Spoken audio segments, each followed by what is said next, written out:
तो भाई देखो, लास्ट जो टर्न था उस पे हम लोगों ने स्टार्ट कर दिया था हमारा जो टॉपिक था स्टीरियो आइसोमेरिज्म का, जिसके अंदर हम लोगों ने स्क्वायर प्लेनर कॉम्प्लेक्सेस में स्टीरियो आइसोमर्स पढ़ लिए थे। और हमने ये कहा था कि स्क्वायर प्लेनर जो कॉम्प्लेक्सेस होते हैं उसमें सिर्फ और सिर्फ ज्योमेट्रिकल देखा जा सकता है, ऑप्टिकल देखा नहीं जा सकता। क्या लास्ट टर्न पे हमने पढ़ा था? बोलो भाई। Yes sir. कुछ इस तरह की यस चीज थी जो हमने लास्ट टर्न पे पढ़ी थी। क्या याद है आप सभी बच्चों को? हाँ सर। ठीक है, तो अभी अपन क्या कर रहे हैं, इसके आगे बढ़ रहे हैं, आगे का टॉपिक पढ़ रहे हैं। और जिसके अंदर हमने रिप्रेजेंटेशन आपको लास्ट टाइम पे सिखाया था कि कहीं स्मॉल ABCD लिखे हो तो वो मोनोडेंटेड लिगेंड है, कहीं capital AA capital BB XX ऐसा लिखा हो तो वो बाइडेंटेड सिमेट्रिकल लिगेंड है, कहीं ABBC XY LL डैश लिखा हो तो ये बाइडेंटेड अनसिमेट्रिकल लिगेंड्स है। ये मैंने आपको लास्ट टाइम पे बताया था। फिर उसमें स्क्वायर प्लेनर कॉम्प्लेक्सेस में हमने कहा था कि वो किसी भी हालत में ऑप्टिकल शो नहीं करेगा उसके रिस्पेक्ट में, लेकिन अगर किसी लिगेंड में ही कायरल सेंटर है, जैसे कि मैंने एक एग्जांपल दिया था कि लिगेंड में कायरल सेंटर है तो वो ऑप्टिकल शो कर सकता है। अदरवाइज जनरली तो हमसे ये सवाल पूछा ही नहीं जाता। तो जब भी स्क्वायर प्लेनर कॉम्प्लेक्सेस होंगे तो हम बोलेंगे कि ऑप्टिकल शो नहीं कर रहा है। और आगे चलें तो हमने स्क्वायर प्लेनर कॉम्प्लेक्सेस के सारे एग्जांपल्स यहाँ पर डील कर लिए थे। नाउ आज की क्लास में हम लोग स्टार्ट करने जा रहे हैं stereo isomerism in, second number जो हेडिंग है हमारी that is stereo isomerism, isomerism in tetrahedral complexes. Tetrahedral complexes देखा जाए तो it's very simple. Tetrahedral complexes में अगर मैं आपसे बोलूं स्टीरियो आइसोमेरिज्म देखना है तो ये बहुत ही सिंपल तरीका है, इसमें कोई मुश्किल है नहीं। मैं देखो आपको सच बता रहा हूं, कोई मुश्किल नहीं है। बट एक डेफिनेशन के पहले मैं आपको जरूर सिखाना चाहूंगा और वो है कायरल। जो वर्ड कायरल होता है ना, क्योंकि अभी तो मोनोडेंटेड लिगेंड में तो मैं एक सेकंड में आपको बता दूंगा क्योंकि आपने ऑर्गेनिक में पढ़ रखा है, लेकिन बाइडेंटेड लिगेंड के अंदर देयर इज समथिंग जो कि आप मिस कर दोगे, गड़बड़ कर दोगे। जो वर्ड कायरल होता है आप लोगों के दिमाग में फिट है कि कायरल वर्ड का मतलब क्या होता है। आप लोगों के दिमाग में ऐसा है कि जो कायरल वर्ड होता है उसका मतलब होता है कि फोर डिफरेंट वैलेंसीज, जबकि ये कायरल का मतलब नहीं होता है। This is one of the example of chirality. This is one of the example of chirality. Actually chiral word का मतलब क्या होता है? chiral word का बिल्कुल प्योर वन ही मीनिंग है, केवल ओनली मीनिंग यह है that is unsymmetrical. Unsymmetrical होना। chiral word का सिंगल वर्ड मीनिंग है unsymmetrical होना। chiral word जो आया वो इस हाथ से आया। हैंड जो होता है that is a perfect example of chirality. इस हाथ को कहते हैं चिर, CHIR। द वर्ड हैंड के लिए जो हम काम में लेते हैं वो काम में लेते हैं चिर। और जो चिर जैसा दैट इज चिरेल ना बोल के उसको कायरल बोल देते हैं। ठीक है, अब आप ये जो मेरा हैंड है इसको किसी भी दो इक्वल हाफ्स में नहीं काट सकते बाय एनी मींस। अगर आप ऐसे काटोगे तो एक तरफ तो थंब आ गया, एक तरफ फिंगर आ गई तो नहीं कटा। ऐसे काटोगे तो ऊपर फिंगर नीचे पाम में नहीं कटा। किसी बच्चे ने कहा सर इसको सैंडविच प्लेन से काट दो या स्लाइस काट दो, कुछ भी नाम से बोल सकते हैं, तब भी नहीं कटा। एक तरफ व्हाइट पोर्शन एक तरफ ब्लैक पोर्शन, और हम ऐसा कह सकते हैं कि एक तरफ नेल्स नहीं और एक तरफ नेल्स हैं। तो we can not divide any into equal plane, किसी भी मीन से इसको दो इक्वल प्लेन्स में नहीं काट सकता। यानी कि ये एक अनसिमेट्रिकल ऑब्जेक्ट है। मेरा हाथ जो है वो एक अनसिमेट्रिकल ऑब्जेक्ट है। अनसिमेट्रिक कहीं पर भी हो सकती है, कोई भी चीज कैन बी अनसिमेट्रिकल। जैसे कि अगर मैं मेरी इस पेंसिल की बात करूं तो this is a symmetrical object because I can divide it in two equal halves by just this plane. इस प्लेन से मैं काटूंगा तो दो इक्वल हाफ्स में कट जाएगी, दैट इज अनसिमेट्रिकल होना। लेकिन जैसे कि मेरे पास एक सिजर है और ये जो सिजर है this is a perfect example of unsymmetry. नहीं सर ये तो सिमेट्रिकल है, नहीं है बेटा ये अनसिमेट्रिकल है। सर देखो आप मेरी बात सुनो, आप इसको ऐसे पकड़ो और ऐसे काट दो, नहीं। जब हम इसको ऐसे काट रहे हैं तो ये वाला जो टोंग है इसका और ये वाला जो टोंग है आगे पीछे है, ये सेम प्लेन में नहीं होता, तो you can not cut by this means. Sir तो एक काम करो इसको ऐसे काट दो, ऐसे भी काटोगे तब जब आप इसको ऐसे काट रहे हो तो एक टोंग इधर रह गया एक टोंग इधर रह गया, you can not cut it into two equal halves. तो ये भी एक अनसिमेट्री का एग्जांपल है। आपके सभी के ऊपर पंखा है, जरा उस पंखे की तरफ देखो, क्या वो पंखा सिमेट्रिकल है या अनसिमेट्रिकल है? वो पंखा सिमेट्रिकल है या अनसिमेट्रिकल है? बताइए, ध्यान से बताइए। जो फैन है वो अनसिमेट्रिकल है। अगर आप फैन की तरफ ध्यान से देखो तो आपको लग रहा है कि सर जो पंखा है वो कुछ इस तरह का हमारे तो बना हुआ है, यहाँ पर इस तरह की रॉड है, उसके बाद 3 फिन्स इसमें लगी हुई हैं, कुछ ऐसे और कुछ ऐसे, ये 3 फिन्स लगी हुई हैं सर। अब सर हम इसको तो इक्वल हाफ में काट सकते हैं। मैंने कहा कैसे? बोला सर जब ये पंखा घूमेगा तो क्या होगा। मैंने कहा मतलब? बोला सर देखो जब ये पंखा घूमेगा तो ये ऐसे आ जाएगी पंखी, ये ऐसे आ जाएगी पंखी और ऐसे आ जाएगी पंखी, या फिर आप इसको कुछ भी बोल सकते हो फिन। सर अब आप इसको इक्वल हाफ में यूं काट सकते हो, तो सर ये कट गया ना? नहीं कटेगा। अगर आप ध्यान देंगे तो ये ऐसे नहीं कटेगा, इसके पीछे बड़ा प्रॉपर लॉजिक है। हर एक पंखुड़ी को आप जरा ध्यान से देखना, यू विल फाइंड कि जो पंखुड़ी होती है वो हल्की सी टेढ़ी बनी हुई होती है, एक तरफ से ऊंची होती है, एक तरफ से नीची होती है, एक तरफ से ऊंची और एक तरफ से नीची होती है, तभी हवा आ सकती है, तो हवा ही नहीं आएगी। तो अगर आप इस पंखुड़े को ध्यान से देखोगे तो किसी भी हालत के अंदर ये सिमेट्रिकली नहीं कट सकता। जब भी आप काटोगे तो एक फिन टेढ़ी, हर फिन टेढ़ी होती है। लेकिन सर अगर किसी पंखे की फिन सीधी हुई तो फिर वो पंखा नहीं होगा, क्योंकि पंखे हवा देने के लिए तो पंखे में एक फिन हल्की सी टेढ़ी होगी। तो जब उसको काट रहे होंगे, ऐसे काट रहे होंगे, तो ये कभी भी इक्वल हाफ में नहीं कटेगा। तो fan is also an example of unsymmetry. There are several examples जिसको अपन सिमेट्रिकल अनसिमेट्रिकल में कंपेयर कर सकते हैं। For example human body externally bilateral symmetrical कहलाती है। ह्यूमन बॉडी, जैसे मैं बाल जरूर इधर से छोटे और इधर से जैसे बड़े बना रहा हूं, तो ऑफकोर्स ये कट नहीं हो सकता, लेकिन इन जनरल देखा जाए तो इस बालों को अगर इमेजिन ना करो तो मैं अपनी बॉडी को एक्सटर्नली 2 इक्वल हाफ्स में डिवाइड कर सकता हूं एक्सटर्नली, बट इंटरनली नहीं कर सकता। For example there are several organs जो कि बॉडी के एक तरफ ज्यादा है, एक तरफ अलग तरह से है। जैसे कि अगर हम हार्ट की बात करें तो हार्ट एक तरफ लेफ्ट में टिल्टेड होता है, सेंटर में होता है वैसे, लेकिन एक तरफ वो बल्ज आउट होता है, तो वो एग्जैक्टली इक्वल पार्ट में डिवाइड नहीं हो सकता। किडनीज इक्वली डिवाइडेड होती हैं, लेकिन अगर अपन बात करें लिवर की, या फिर अपन बात करें जैसे कि देयर आर सेवरल ऑर्गन, जैसे कि इंटेस्टाइन की बात करें तो इंटेस्टाइन भी कहीं पे ज्यादा अलग तरह का, कहीं अलग तरह का एग्जैक्टली इक्वल नहीं होती है। तो you can not divide internally a human body into equal halves। so internally human body जो होती है वो अनसिमेट्रिकल होती है, लेकिन एक्सटर्नली वो सिमेट्रिकल होती है। ऐसे एग्जांपल आपसे कोई भी लॉजिकल पूछ सकता है। लेकिन अब इसका हमारे इस टॉपिक से क्या रिलेशन है वो मैं बताता हूँ। जो लाइट होती है, उस लाइट को हम ऑप्टिकल आइसोमेरिज्म के लिए काम में लेते हैं। तो आखिर वो कैसे काम में लेते हैं वो मैं बताता हूं। तो मैंने जो वर्ड बोला कायरल, ये अनसिमेट्रिकल को बताता है। Any unsymmetrical chemical in this test tube, any unsymmetrical chemical in this test tube shows optical activity. वो ऑप्टिकल एक्टिविटी कैसी होती है उस चीज को अपन यहां पर समझने की कोशिश करते हैं।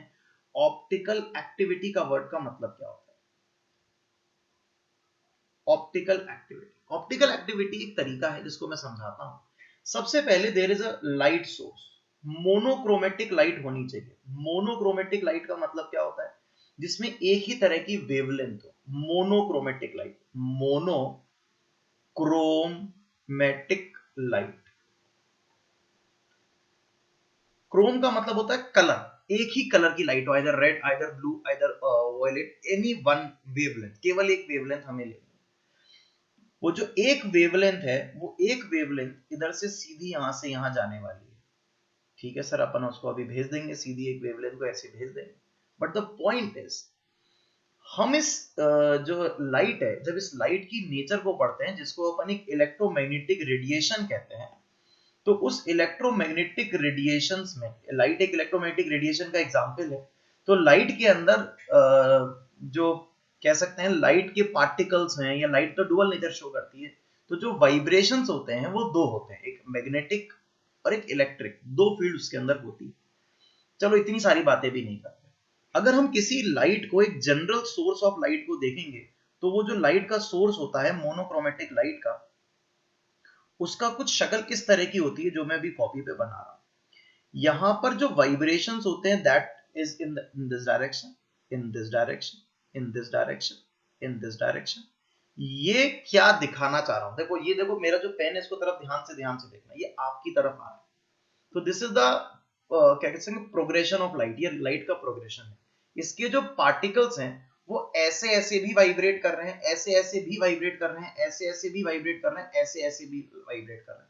This is known as normal white light, या नॉर्मल लाइट कहलाती है। नॉर्मल लाइट कहलाती है, ये नॉर्मल लाइट है जिसके अंदर पार्टिकल्स हर डायरेक्शन में अपने प्रोपोगेशन के परपेंडिकुलर हर डायरेक्शन में वाइब्रेट कर रहे होते हैं। हम इसको पास करते हैं एक निकोल प्रिज्म के थ्रू, निकोल प्रिज्म के थ्रू पास करते हैं। ये निकोल प्रिज्म जो होता है ये क्या करता है, इसको अपन पोलराइजर भी कहते हैं, इसको अपन क्या कहते हैं, पोलराइजर, पोलराइजर भी कहते हैं।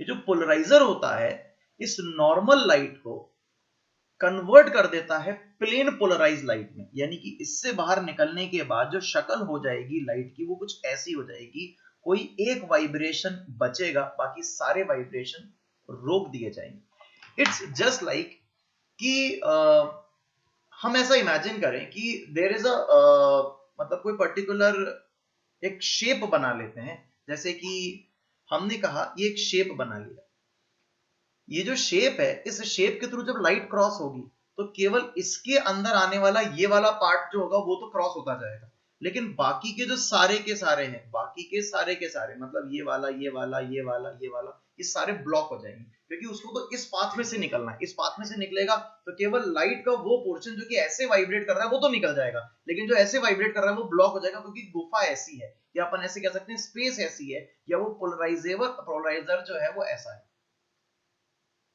तो इसलिए यहां से एक स्ट्रीक तो क्रॉस हो जाएगी, बाकी सब रुक जाएगी। तो इसको अपन बोलते हैं प्लेन पोलराइज लाइट, जो हम इसको बोलते हैं, इसी को अपन बोलते हैं पीपीएल, प्लेन पोलराइज लाइट। जो इसके पहले है वो नॉर्मल लाइट, उसके बाद है प्लेन पोलराइज लाइट। इस प्लेन पोलराइज लाइट को मैं पास करता हूं एक सैंपल ट्यूब से, एक सैंपल ट्यूब से पास करता हूं, this is known as sample tube, sample tube, इसको हम सैंपल ट्यूब कहते हैं। इस सैंपल ट्यूब से मैं इसको पास करता हूं।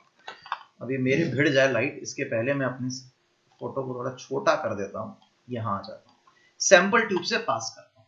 जब ये सैंपल ट्यूब से पास होती है, सामने की तरफ हमने एक स्क्रीन लगा रखी है, ये हमने एक सामने की तरफ एक स्क्रीन लगा रखी है। जब इस स्क्रीन के ऊपर ये लाइट गिरेगी, सैंपल ट्यूब में कुछ भी नहीं है, जब ये लाइट गिरेगी तो सामने इस तरह का एक इमेज क्रिएट कर देगी, क्योंकि लाइट का यही तो शक्ल है, वो इमेज क्रिएट कर देगी। पॉइंट को समझना, जब ये लाइट इसके ऊपर गिरेगी तो इस तरह की इमेज क्रिएट कर देगी। आई थिंक ये बात सभी बच्चों को समझ में आ गई। अब हमने क्या करा, इस टेस्ट ट्यूब में कोई केमिकल भर दिया, हमने कोई केमिकल भर दिया। जैसे ही हम कोई केमिकल भरेंगे और अगर वो ऑप्टिकली एक्टिव होगा तो there is a particular change in the pattern. क्या चेंज होगा पैटर्न में वो बताता हूं, जरा बोर्ड पर ध्यान से देखना। ये मैं वापस से स्क्रीन ड्रॉ कर रहा हूं, थोड़ी सी बड़ी, क्योंकि मुझे जगह नहीं मिल रही है।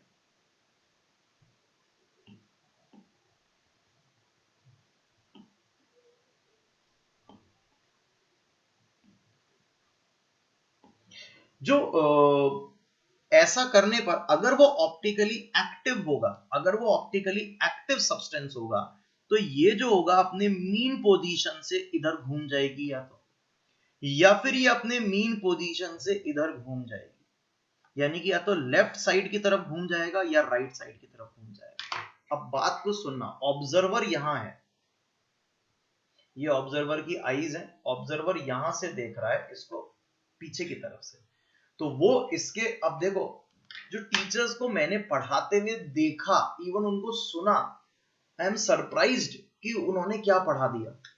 वो पता है क्या पढ़ा है, कि ये लाइट है, ये लाइट जा रही है, और अगर किसी वो ऑप्टिकल एक्टिव सोल्यूशन से पास होगी तो लाइट या तो राइट घूम जाएगी या लाइट लेफ्ट घूम जाएगी। सोचो, this is the biggest blunder. Light never turns, light turn थोड़ी होगी, लाइट तो सीधी जाने वाली है, लाइट थोड़ी टर्न हो जाएगी, लाइट तो सीधी जाने वाली है। लेकिन होगा क्या, इमेजिन करो कि लाइट आपकी तरफ आ रही है और ये इसका वाइब्रेशन था, ये लाइट जो सीधी आ रही है और ये इसके पार्टिकल वाइब्रेट कर रहे हैं, लाइट तो देखो सीधी आ रही है और ये वाइब्रेशन चल रहे हैं। जब ये लाइट, कैमरा ऐसे, ये लाइट तो सीधी आ रही है और ये वाइब्रेशन ऐसे कर रहा है, तो हो सकता है जब ये किसी सैंपल ट्यूब के थ्रू पास हो तब ये वाइब्रेशन ऐसे हो जाए या ये वाइब्रेशन ऐसे हो जाए। लाइट तो अभी भी सीधी आएगी, लेकिन ये वाइब्रेशन राइट या वाइब्रेशन लेफ्ट की तरफ मुड़ जाएंगे।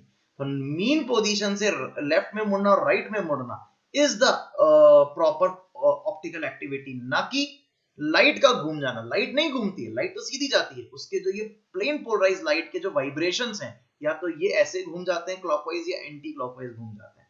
अब देखो मैं जो मेरे लिए क्लॉकवाइज है, देखो आपको एंटी क्लॉकवाइज दिख रहा है, ये मेरे लिए एंटी क्लॉकवाइज है, आपको क्लॉकवाइज दिख रहा है। तो ये ध्यान रखना कि जो वर्ड क्लॉकवाइज और एंटी क्लॉकवाइज होता है ये ऑब्जर्वर बेस्ड होता है। मैंने इस ऑब्जर्वर को पीछे खड़ा कर रखा है और जो ऑब्जर्वर इसको आगे से देखेगा और जो पीछे से देखेगा दोनों के लिए डिफरेंट ऑब्जर्वेशंस होंगी।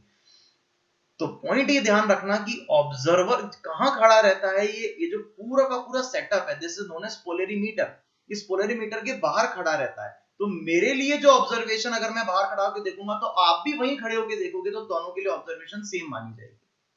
इसीलिए इस पोलरीमीटर के हमें बाहर खड़ा होकर ऐसे देखना है, बाहर खड़ा होकर पूरा पोलरीमीटर है, इसके पीछे की तरफ से हमें इसको देखना है, ठीक है। लेकिन हमारे को कभी ये थोड़ी बोला जाएगा कि पोलरीमीटर देख के बताओ, हमको तो बोला जाएगा लाइट राइट घूमी है या लेफ्ट घूमी, हमें तो यही बोला जाएगा, बस वही ध्यान रखना है। क्या ये पूरा पोलरीमीटर डायग्राम समझ में आ गया? ये नॉर्मल लाइट का कंसेप्ट समझ में आ गया, पीपीएल प्लेन पोलराइज्ड लाइट वो भी समझ में आ गया, और मोनोक्रोमेटिक लाइट ये वर्ड भी समझ में आ गया। क्या बताइए यहां तक मेरी सारी बात समझ में आ गई या नहीं?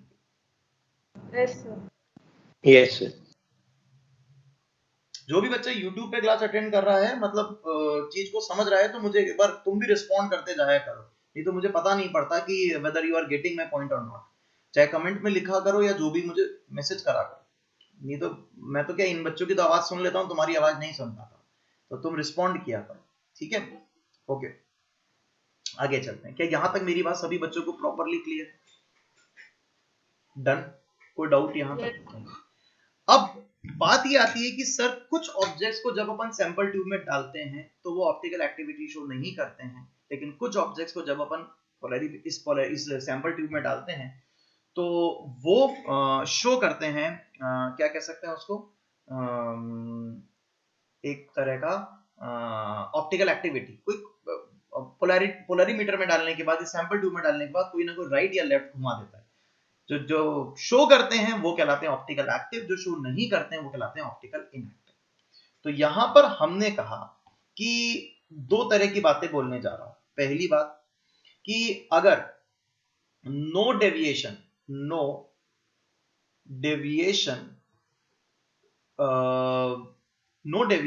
तो वो ऑप्टिकली इनएक्टिव होते हैं, सब्सटेंस ऑप्टिकली इनएक्टिव होते हैं। लेकिन अगर कोई भी डेविएशन हो जाए तो वो ऑप्टिकली एक्टिव कहलाता है। ये तो हो गई रियलिटी। अब साइंटिस्ट ने बहुत मेहनत से ये पता लगाया कि कोई भी चीज ऑप्टिकल एक्टिव होने के पीछे कारण क्या है। कि ये तो ठीक है कि डेविएशन आया, ये तो ऑब्जर्वेशन है, ये तो क्लियर है, लेकिन कारण क्या है इसके पीछे? अगर उन्होंने रीजन देखा तो उनको रीजन जो मिला वो मिला अनसिमेट्री। क्या मिला? अनसिमेट्री। अब उन इस अनसिमेट्री को पढ़ने के लिए, समझने के लिए उन्होंने 3 टूल्स दे दिए जिनको सिमेट्रिक ऑपरेशन कहते हैं, सिमेट्री ऑपरेशंस कहते हैं। पहला होता है प्लेन ऑफ सिमेट्री, दूसरा होता है सेंटर ऑफ सिमेट्री, तीसरा होता है ऑल्टरनेट एक्सिस ऑफ सिमेट्री, जिसको हम रोटेशन रिफ्लेक्शन एक्सिस भी कहते हैं। लेकिन सबसे अच्छी बात है कि हमारे जो कोऑर्डिनेशन चैप्टर है उसमें हमारा काम सिर्फ प्लेन ऑफ सिमेट्री देखने से हो जाता है। We need not to worry about centre of symmetry and alternate axis of symmetry, ठीक है। तो हमारा प्लेन ऑफ सिमेट्री देखने से काम हो जाता है। तो this is something we are talking about. अब यहां पर एक वर्ड है दैट इज कायरल, वो हमें परेशान करता है। तो मैंने आपको बता दिया कायरल का मतलब, आप लोगों को लगता था 4 different valencies, but not always, क्योंकि अभी मैं दिखाऊंगा कि चारों वैलेंसी सेम है, उसके बावजूद भी ऑप्टिकल एक्टिव है। चारों वैलेंसी डिफरेंट है, मतलब 4 वैलेंसी तो आती नहीं, अभी अपन 6 वैलेंसी तक की बात करेंगे, फिर क्या कर लोगे? इसका मतलब it's not point of 4 valencies, it's a point of just unsymmetry देखनी। अनसिमेट्री अगर होगी तो बात हमारा क्लियर हो जाएगी। तो चलिए आगे इस बारे में भी डिस्कशन करते हैं। टेट्राहेड्रल कॉम्प्लेक्सेस में यहां पर हम लोगों को टेट्राहेड्रल कॉम्प्लेक्सेस के बारे में समझना है। तो टेट्राहेड्रल कॉम्प्लेक्सेस में क्या कहानी है, जरा मैं और आप दोनों समझने की कोशिश करते हैं। टेट्राहेड्रल कॉम्प्लेक्सेस को समझने की डिटेल में कोशिश करते हैं। सबसे पहला एग्जांपल मेरे पास आता है Ma4। तो ये तो क्लियर है कि Ma4 जो होगा उसमें तो प्लेन ऑफ सिमेट्री मिलेगी, लेकिन फिर भी अपन क्या करते हैं, to get a better knowledge हम एक ऑब्जेक्ट बनाकर ही इसको आगे बढ़ेंगे, सो दैट कि कहीं गड़बड़ ना हो और हमारे दिमाग में प्रॉपर व्यू रहे कि हाँ सर किस बारे में डिस्कशन करना चाह रहे हैं।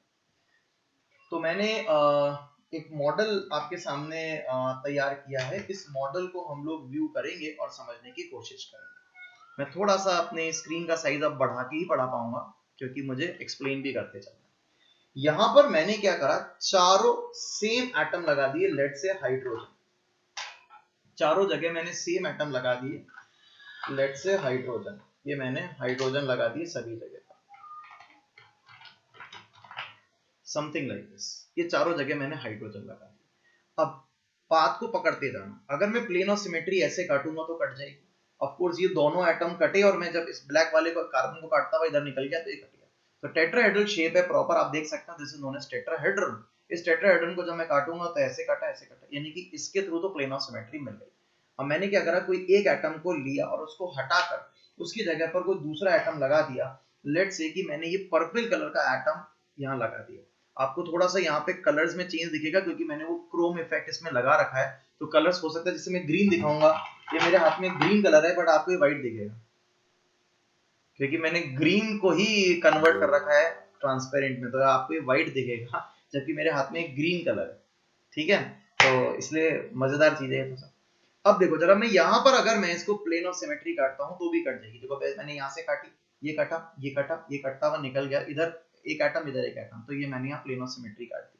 यानी कि अगर मैंने सेकंड नंबर केस लिया तो सेकंड नंबर केस क्या है, सेकंड नंबर केस है Ma3b। Ma3b में भी मैंने प्लेन ऑफ सिमेट्री पाई। एक बच्चे ने कहा सर इसमें ज्योमेट्रिकल क्यों नहीं देखते? ज्योमेट्रिकल का मतलब होता है डिस्टेंस चेंज होना।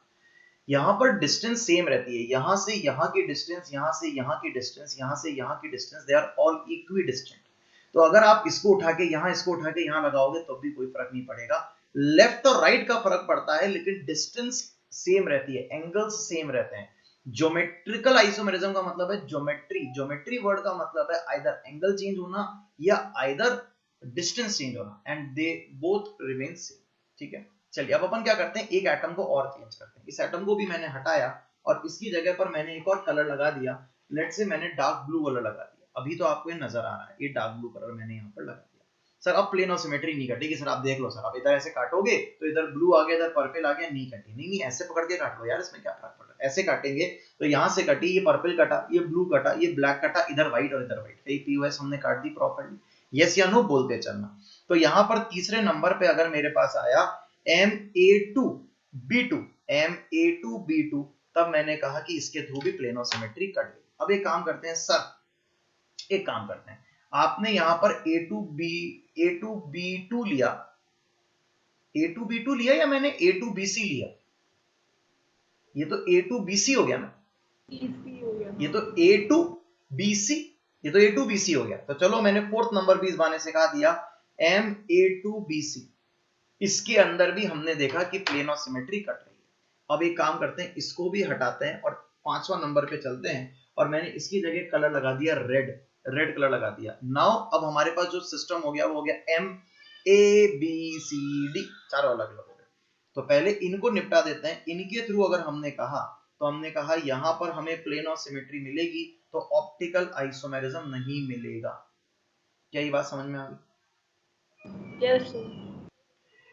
अगला नंबर 5, अगर कोई आपसे पूछे कि ये जो चार क्वेश्चन मैंने आप लिखे Ma4, Ma3b, Ma2b2, Ma2bc, इन चारों में ऑप्टिकल आइसोमेरिज्म है तो आंसर इज नो। आप बोलोगे ऑप्टिकल एक्टिविटी है, बोला नो। आपसे कोई पूछे कि इसमें ऑप्टिकल आइसोमर्स कितने होंगे तो ये इनवैलिड क्वेश्चन है, क्योंकि जब ऑप्टिकल आइसोमेरिज्म ही नहीं मिल रहा तो ऑप्टिकल एक्टिविटी वर्ड ही गलत हो जाता है। डन। तो अब अगला मेरे पास आता है ABCD। तो यहां पर अगर मेरे पास आता है MABCD, MABC और D, तो यहां पर प्लस माइनस आ गया। अब इस जगह पर अगर मैंने आपको पढ़ाया तो ये आ गया M, 1 2 3 और 4, ये आ गया A, ये आ गया B, ये आ गया C, ये आ गया D। क्या इसके थ्रू प्लेन ऑफ सिमेट्री मिलेगी? नहीं मिलेगी। तो सर ये ऑप्टिकली एक्टिव हो गया। अब ऑप्टिकली एक्टिव होने का मतलब हो गया कि ये सिस्टम और इस सिस्टम के अंदर एक चेंज, यहां से इसको तोड़ो, आई रिपीट द वर्ड तोड़ो, इसको यहां से तोड़ो, इसको यहां लगा दो और इसको यहां लगा दो। क्या मैंने आपको कल एक टॉपिक वर्ड बोला था कॉन्फिगरेशन आइसोमेरिज्म, और उसके बारे में मैं आपको सिखाना चाह रहा था कि कॉन्फिगरेशन आइसोमेरिज्म तभी मिलेगा जब कोई बॉन्ड टूटेगा। तो हमने क्या किया, इसका एक और इसके जैसा बना दिया जिसके अंदर बॉन्ड्स अलग तरीके से फिट थे। इसमें ए लगा दिया यहां पर, यहां लगा दिया डी, यहां लगा दिया सी और यहां लगा दिया बी। ये एग्जैक्टली इसकी मिरर इमेज कहलाती है। तो ये ऑप्टिकल एक्टिव कंपाउंड है। इसी के जैसा दुनिया में एक और ऑप्टिकल एक्टिव कंपाउंड मिलेगा जो इसकी मिरर इमेज होगा। इसीलिए अगर हमसे कोई पूछा जाए कि ऑप्टिकल आइसोमर्स कितने, तो आंसर हो जाएगा 2। हमेशा जब भी ऑप्टिकल एक्टिविटी हो तो इंटू 2 कर देना, क्योंकि एक वो और एक उसकी मिरर इमेज, 2 आंसर हो जाएगा। क्या मेरी बात समझ में आ गई है? ऑप्टिकल आइसोमर यहाँ कितने हो गए? 2। और पॉइंट आता है आगे, असली कहानी आती है यहां से। यहां तक हमने देखो सब मोनोडेंटेड लिगेंड्स बनाए। अब हम आते हैं 6 नंबर पे, that is bidentate ligand, M A A whole twice, M A A whole twice. अब इसके शक्ल को देखो और बताओ ऑप्टिकल आइसोमेरिज्म के बारे में आपका क्या विचार है। ए ए मैंने यहां रख दिया और ए ए मैंने यहां रख दिया। आपको क्या लगता है कि ऑप्टिकल आइसोमेरिज्म मिलेगा या नहीं मिलेगा? क्या यहां प्लेन ऑफ सिमेट्री कटेगी या नहीं कटेगी?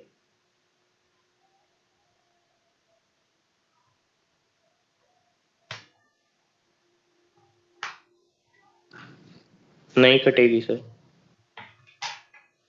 इस बच्चे का कहना है कि यहाँ पे कोई प्लेन ऑफ मतलब कोई प्लेन ऑफ सिमेट्री नहीं मिलेगी। अगर प्लेन ऑफ सिमेट्री नहीं मिलेगी तो ऑप्टिकल एक्टिव कहना चाहता है क्या तू इसको? हाँ सर। बाकी सभी बच्चों का क्या विचार है? तो मिलेगी। मिलेगी। वैसे मुझे लगता है कि शायद इसने आंसर बहुत जल्दबाजी में दे दिया है और मतलब कोई भी बच्चा इसको देखकर तो वैसे जनरली यही कहता है कि सर हमें तो प्लेन ऑफ सिमेट्री मिलेगी। बाकी अगर इसको समझ में ये वाली बात नहीं आई है तो अपन को तो समझना बहुत जरूरी है इस बात को। मैं आपको इसको समझाने की कोशिश करता हूँ।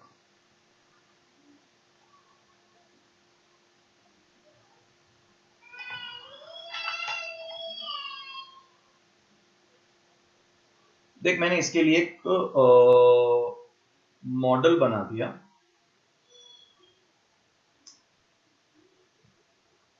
ऐसे ये जो मॉडल है, इस मॉडल को मतलब थोड़ा सा पहले है ना बेसिक समझो। ये सेंटर एटम को पकड़ा और 4 एटम लगे हुए हैं, 2 पर्पल। मैंने वैसे ए लगाना था पर मैंने ए बी बी भी सिखा दिया आपके आगे। अब इसके थ्रू अगर मैं प्लेन ऑफ सिमेट्री काट रहा हूं, देखो पहले तो क्या टेट्राहेड्रल दिख रहा है कि आपको सेंटर के रिस्पेक्ट में टेट्राहेड्रल देखो। क्या ये मेटल ए 1 2 3 और 4, केवल इन 4 एटम को देखो, 2 पर्पल और 2 ब्लू, तो ये टेट्राहेड्रल है या नहीं? अब यहां पर ये बाइडेंटेड लिगेंड है, मतलब ये जुड़ा हुआ है और ये बाइडेंटेड सिमेट्रिकल है। सिमेट्रिकल बाइडेंटेड का मतलब इनके बीच में से कट के निकल रहा है। वैसे यहां पर भी ये बाइडेंटेड सिमेट्रिकल है, ये ऐसे कट के निकल रहा है, ये बाइडेंटेड सिमेट्रिकल, इसीलिए मैंने उसको ए बोला। अब इसके थ्रू अगर मैं प्लेन ऑफ सिमेट्री काटने गया तो ध्यान से देख अंगद, क्या अगर मैं इसको काटने जाऊंगा तो क्या मैं ऐसे काटता हुआ आया, ऐसा काटता हुआ आया और यूं काटता हुआ बाहर निकल गया? बोल प्लेन ऑफ सिमेट्री कटी या नहीं कटी? सर आप ऐसे काटते हुए जाओ तो ये कटता जा रहा कटता जा रहा कटता जा रहा है, और क्या रिंग में एक रिंग ऊपर का पार्ट एक नीचे का पार्ट, क्या इक्वली कटता हुआ निकल गया? क्या बता प्लेन ऑफ सिमेट्री मिल रही है नहीं मिल रही? मिल रही है सर। तो यहां हमारे को दिखा कि इस जगह प्लेन ऑफ सिमेट्री मिली और इसीलिए ऑप्टिकल आइसोमेरिज्म शो नहीं हुआ। और मैंने हाथ के हाथ एक और टॉपिक साथ में पढ़ा दिया था, दैट इज MAA-BB। 2 अलग अलग तरह के सिमेट्रिकल बाइडेंटेड लिगेंड्स होंगे तब भी ये कंडीशन हमारे लिए वैलिड होगी। ये आ गया A, ये आ गया A, ये आ गया B, ये आ गया B, और हम इसके थ्रू भी प्लेन ऑफ सिमेट्री काट सकते हैं। तो यहां पर भी हमने आंसर देख लिया कि प्लेन ऑफ सिमेट्री मिल रही है, इसलिए ऑप्टिकल आइसोमेरिज्म नहीं मिल रहा। बोलो मेरा बेटा, क्या ये पहला एग्जाम्पल या पहला स्टाइल समझ में आ गया क्या? आगे चलते हैं 8 नंबर एग्जाम्पल। 8 नंबर एग्जाम्पल पर MAA से चल रहे थे अपन, यहां से इधर चल रहा हूं, एग्जाम्पल स्किप ना हो जाए इसलिए ध्यान रखना हो। और यहां पर मैंने ले लिया B2 ले लिया। अब मुझे पूछा जाए कि बिना इस मॉडल के आंसर दे सकते हो क्या कि ऑप्टिकल आइसोमेरिज्म मिलेगा कि नहीं मिलेगा? ये A और ये A है और यहां आ गया B और B। बताओ ऑप्टिकल आइसोमेरिज्म मिलेगा कि नहीं मिलेगा? प्लेन ऑफ सिमेट्री मिलेगी कि नहीं मिलेगी? क्या कहते हो? मेरे लिए तो ये डायग्राम बन भी गया, ये बन गया डायग्राम। अब यहां पर देखा जाए तो ये A और A जुड़े हुए हैं और ये फ्री फॉर्म में 2 BB है। क्या प्लेन ऑफ सिमेट्री कट रही है? हाँ दिख रही है, देखो प्लेन ऑफ सिमेट्री बिल्कुल साफ साफ आपके सामने दिख रही है। ऐसे काट लो, ऐसे काट लो, जैसे मर्जी पड़े वैसे काट लो। जहां पर डाउट हो मुझसे जरूर से पूछ लेना बेटा। बोलिए। हाँ सर। तो क्या यहां पर प्लेन ऑफ सिमेट्री हमें मिल रही है, इसलिए ऑप्टिकल आइसोमेरिज्म नहीं मिल रहा है? बोलो, क्या मेरी बात सभी बच्चों को क्लियर है? हाँ sir. Yes sir. Properly clear हो गई मेरी बात? Yes. शाबाश। आगे चलते हैं नेक्स्ट पॉइंट की तरफ।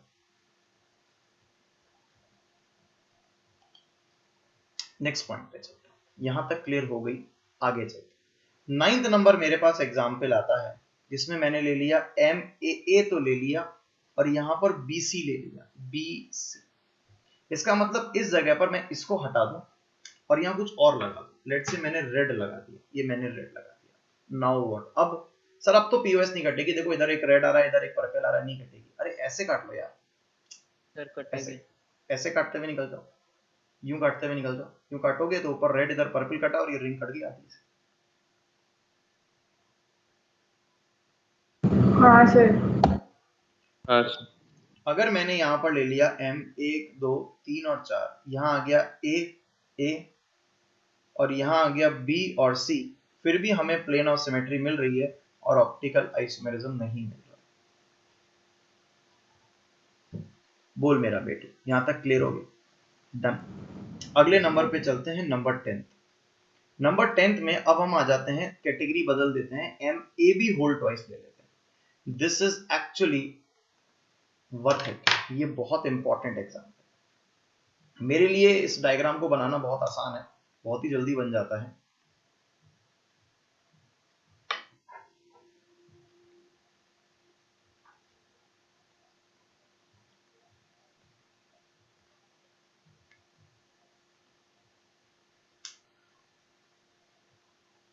कुछ इस तरह से।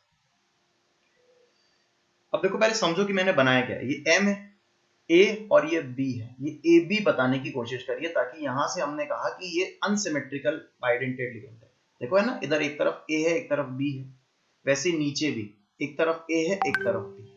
तो ये हो गया M A B whole twice. ये है ना ऐसे बाइडेंटेड लिगेंड है, घूम के आ रहा है। ये भी बाइडेंटेड लिगेंड ऐसे घूम के आ रहा है, तो ये हो गया M A B whole twice.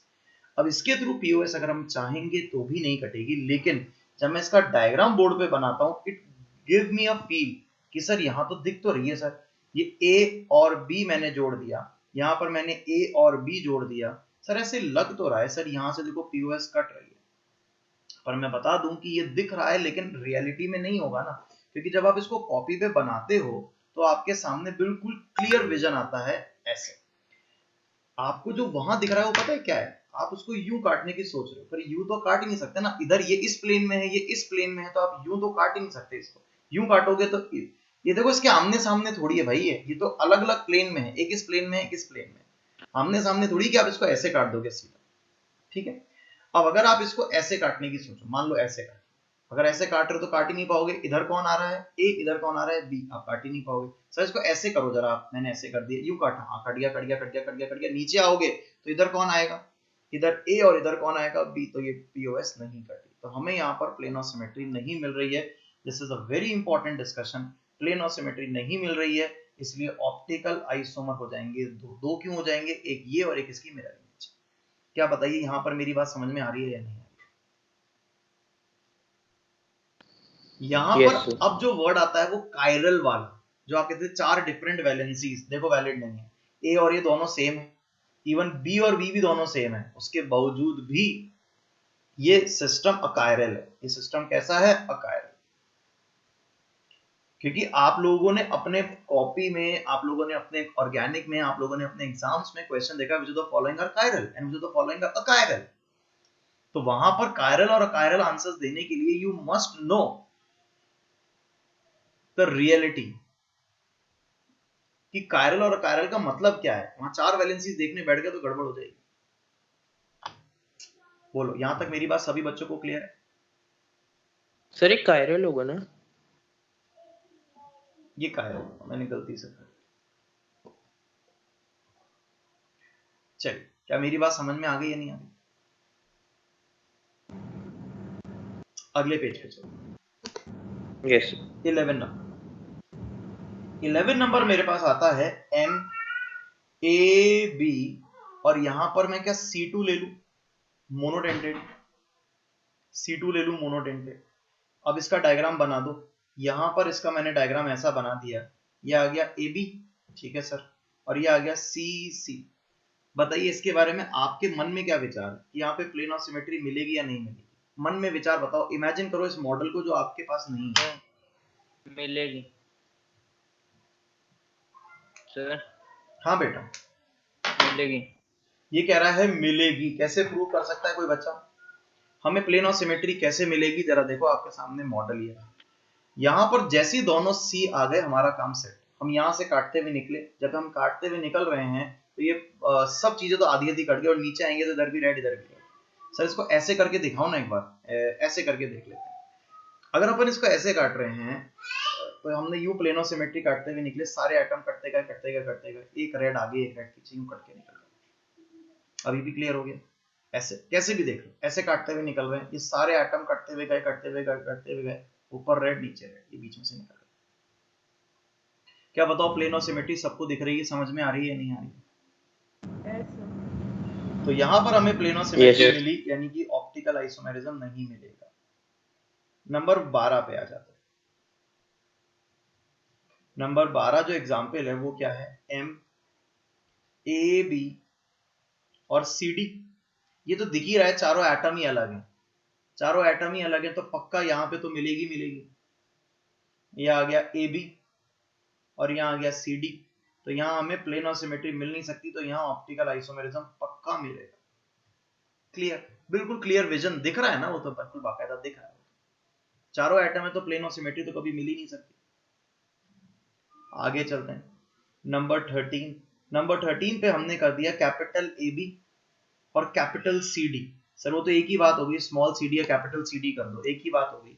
तो यहां पर भी हमें प्लेन ऑफ सिमेट्री मिल ही नहीं सकती, ए और बी यहाँ आ गया, यहाँ कैपिटल सी कैपिटल डी आ गया, यहां पर भी हमें प्लेन ऑफ सिमेट्री नहीं मिलेगी। तो ऑप्टिकल आइसोमर कितने हो गए? 2 ऑप्टिकल आइसोमर।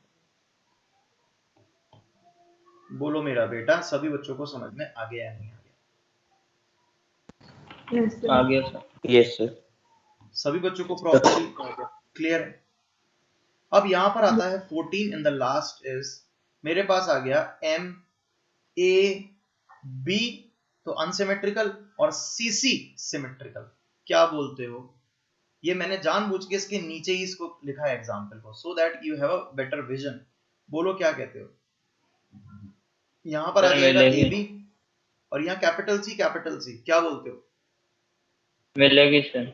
यहां तो हमें प्लेन ऑफ सिमेट्री मिलेगी और ऑप्टिकल आइसोमेरिज्म नहीं मिलेगा। Very good. क्या मेरे बेटू सभी बच्चों को ये टॉपिक समझ में आ गया? मैंने टेट्राहेड्रल कॉम्प्लेक्सेस के सारे एग्जांपल, पॉसिबल एग्जांपल सारे ले लिए और ये बता दिया कि उसमें स्टीरियो आइसोमेरिज्म में हमें ऑप्टिकल देखना है, और ऑप्टिकल भी तब देखना है जब वो अनसिमेट्रिकल होगा, and we have taken each and every example. अब आता है असली, कह सकते हैं ना, लुत्फ टीचिंग का, मतलब आपको किसी टीचर से पढ़ने का जो असली लुत्फ है ना, अब आता है। तो अगली जो एग्जांपल हम देने जा रहे हैं वो है थर्ड पार्ट, और वो है stereo isomerism. Stereo isomerism in octahedral complexes. Octahedral complexes. Now the point is very very important. Octahedral complexes सबसे ज्यादा पूछे जाने वाला पार्ट है हमारे एग्जाम में आने वाला।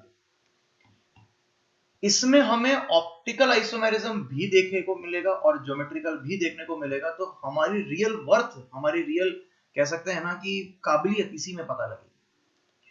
अब जब मैंने इसको पहली बार पढ़ाना चालू किया था, जब पहली बार मैंने इनऑर्गेनिक केमिस्ट्री के अंदर इस स्टीरियो आइसोमेरिज्म ऑफ कोऑर्डिनेशन चालू किया था, मतलब मुझे अच्छे से याद है कि मैं मतलब है ना बड़ा परेशान था, बहुत ज्यादा परेशान था इसको पढ़ाने में, बिकॉज ये एक ऐसा मतलब मेरे लिए एक हादसा कह लो, या मेरे लिए एक इतना मुश्किल मामला था कि इसको समझाने में मतलब मैं ऐसे तितर बितर हो जाता था।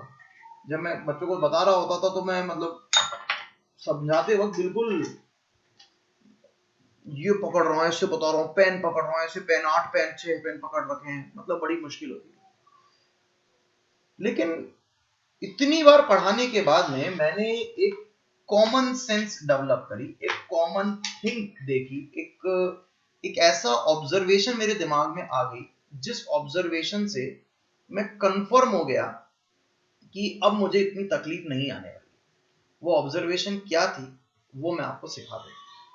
उससे क्या होगा कि you need not to worry कि हमेशा हमें अलग अलग तरीके से देखना पड़ेगा। You need not to worry about that.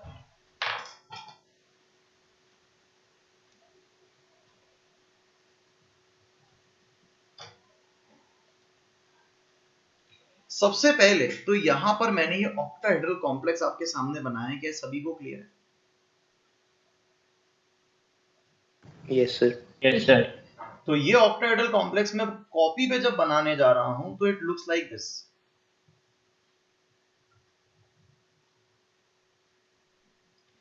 यहां मैंने लिखा 1, यहां लिखा 2, यहां लिखा 3, यहां लिखा 4, यहां लिखा 5 और यहां लिखा 6। ये वही है जो कि मेरे हाथ में है। अब पॉइंट ये है कि दिखने में ये अलग लगता है और होता ये अलग है। अगर देखा जाए तो दिस इज 1 एंड 4। अगर मैं उस डायग्राम के साथ इसको पकड़ के ले जाऊं तो ये हो गया 1 एंड ये 4 हो गया। इसके अंदर अगर देखा जाए तो अंदर की तरफ 2 और 6 है, बाहर की तरफ 3 और 5। ठीक है, मेरी बात सभी को क्लियर दिख रही है? ये है वो डायग्राम जो कि वहां पे बना हुआ। अब आपने आज तक वर्ड बोले थे, मैंने थोड़े दिनों पहले भी आपको सामने इस बारे में डिस्कशन किया था कि सिस और ट्रांस का मतलब क्या होता है। आप में से बहुत सारे बच्चों ने बोला था सिस का मतलब होता है on same side and trans का मतलब होता है ना अपोजिट साइड। तो मैंने आपको रेक्टिफाई करा था कि ट्रांस का मतलब अपोजिट साइड है, बिल्कुल परफेक्ट है, लेकिन सिस का मतलब सेम साइड नहीं होता। सिस वो होता है जो कि ट्रांस नहीं है। दूसरी चीज, एक चीज और मैंने आपसे साथ डिस्कस करी थी कि सिस और ट्रांस में एक क्या डिफरेंस है। आप लोग बोलते थे सिस एंड ट्रांस आइसोमर्स के नाम, तो मैंने कहा था सही बात है, लेकिन सिस और ट्रांस पोजीशन के भी नाम, ये मैंने आपको एडिशनली बताया था। तो मैं आपसे सबसे पहला सवाल ये पूछने जा रहा हूं कि क्या आप में से कोई मुझे यहां पर ट्रांसपोजिशंस बताएगा? ट्रांसपोजिशन, ट्रांसपोजिशन का मतलब you have to look for the opposite position. देखो बोर्ड पे ध्यान से, 1 4 अपोजिट है, 2 5 अपोजिट है और 3 6 अपोजिट है। तो यहां पर 1 का 4 अपोजिट पोजीशन है, 2 का 5 अपोजिट पोजीशन है और 3 का 6 अपोजिट पोजीशन है। सो दे आर ट्रांसपोजिशन, ये अपोजिट पोजीशंस। क्या ट्रांसपोजिशन सबको नजर आ गई? इसके अलावा एवरीथिंग इज सिस। अब अगर मैं आपसे बोलूं सिस पोजीशन कौन सी है, तो इसके अलावा एवरीथिंग इज सिस। जैसे 1 का 2, 1 का 3, 1 का 5, 1 का 6, these all are cis position। जरा इधर देखो डायग्राम में, 1 और 4 तो ट्रांस है, लेकिन 1 का 2, 1 का 3, 1 का 5, 1 का 6, they all are cis। इसके ये सारी पोजीशंस क्या कहलाती हैं? सिस पोजीशंस कहलाती हैं। सर इसका क्या फायदा होने वाला है? आप इमेजिन नहीं कर सकते इसका कितना बड़ा फायदा होने वाला है, अभी देखना है। इसी तरह से अगर मैं बोलूं तो 2 का 3, 2 का 4 और 2 का 6, ये सिस पोजीशन होगी। इसी तरह से 3 का 4, 3 का 5, ये भी सिस पोजीशन होगी। इसी तरह से 4 का 5, 4 का 6, ये भी सिस पोजीशन हो गई। और इसी तरह से 5 का 6, ये भी सिस पोजीशन हो गई। तो मैंने ये टोटल सिस पोजीशंस बना दी और ये मैंने ट्रांसपोजिशन बता दी। क्या आपको सिस और ट्रांसपोजिशन समझ में आ रही है या नहीं आ रही? Yes sir. Yes sir. Yes sir. अब बात आती है कि सर इन दोनों का फायदा क्या है? ये जो आपने हमें टॉपिक बताया, इस टॉपिक ये चीज बताने का फायदा क्या है? ऑक्टाहेड्रल कॉम्प्लेक्सेस के आंसर्स करते वक्त दो तरह की गलतियां होती हैं, या तो हम आइसोमर्स ज्यादा बना देते हैं या फिर हम आइसोमर्स कम बनाते हैं। तो जो चीज मैंने अभी बोर्ड पर लिखी उसका फायदा ये है नोट 1। ये नोट 1 है, इसका फायदा बताता हूं। अगर मैं आपके सामने एक डायग्राम बना रहा हूं, वो डायग्राम ऐसा है, ए ए ए। वो डायग्राम ऐसा है, ए और ए, यू कांट इमेजिन कि दीज टू आर आइडेंटिकल, ये दोनों आइडेंटिकल हैं। सर कैसे आइडेंटिकल नहीं? आइडेंटिकल नहीं, ये दोनों आइडेंटिकल हैं, ये दोनों सेम। सर दिख रहा है सर, ये तो अलग अलग दिख रहे हैं ना सर, ये तो ऐसे लगा रखे हैं, ऐसे लगा रखे हैं, ये दोनों आइडेंटिकल। कैसे बताओ? ये ए इस ए की सिस पोजीशन पे है, हाँ सर। क्या ये इसकी भी सिस पोजीशन पे है? हाँ सर। क्या ये ए इस ए की सिस पोजीशन पे है? हाँ सर। और इसकी भी सिस पोजीशन पे है? हाँ सर। तो they are identical, they are not different, they are identical. एक और एग्जांपल लेता हूं, बहुत ही खूबसूरत एग्जांपल है। हर एक बच्चा इस जगह गलती नॉर्मली करता है।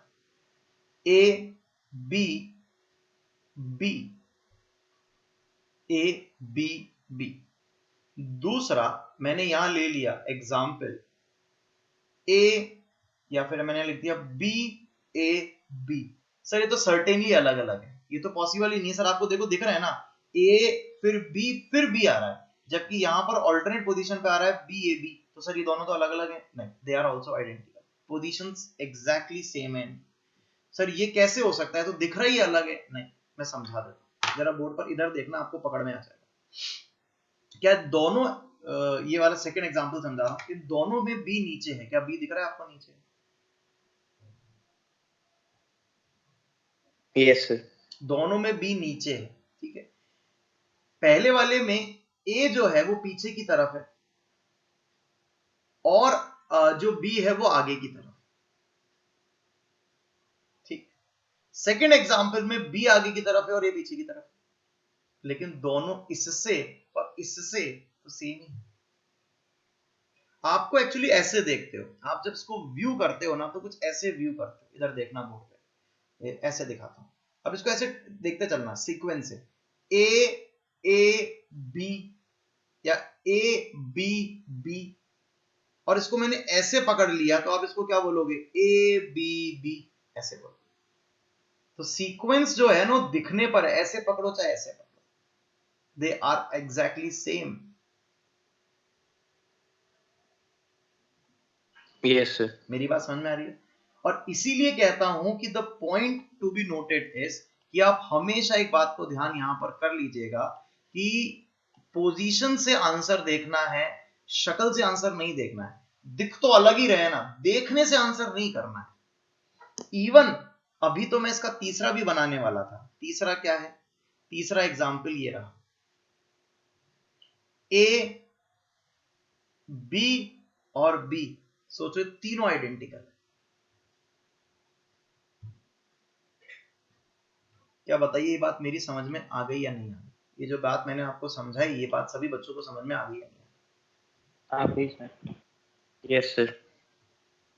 तो कभी भी आइसोमर्स का जब काउंट करेंगे ना, या जब अपन आइसोमर्स अभी ड्रॉ करेंगे, तो इट्स बेटर कि आप उसको शक्ल देख के आंसर मत करना, अकल देखना, कि पोजीशन बोल के देखना। ये ए के सिस पर है और यहां पर भी तो सिस पर है, तो दे आर सेम।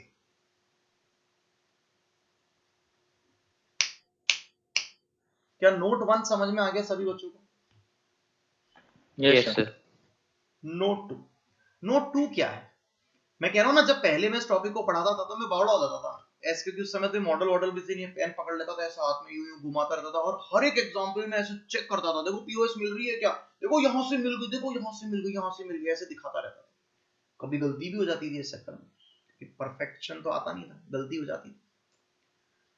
तो उस चीज को समझा मैंने और कुछ कंक्लूजन निकाल लिए। कंक्लूजन क्या है कि अगर आपको कभी भी ए ऐसे मिल जाए या ए ऐसे मिल जाए या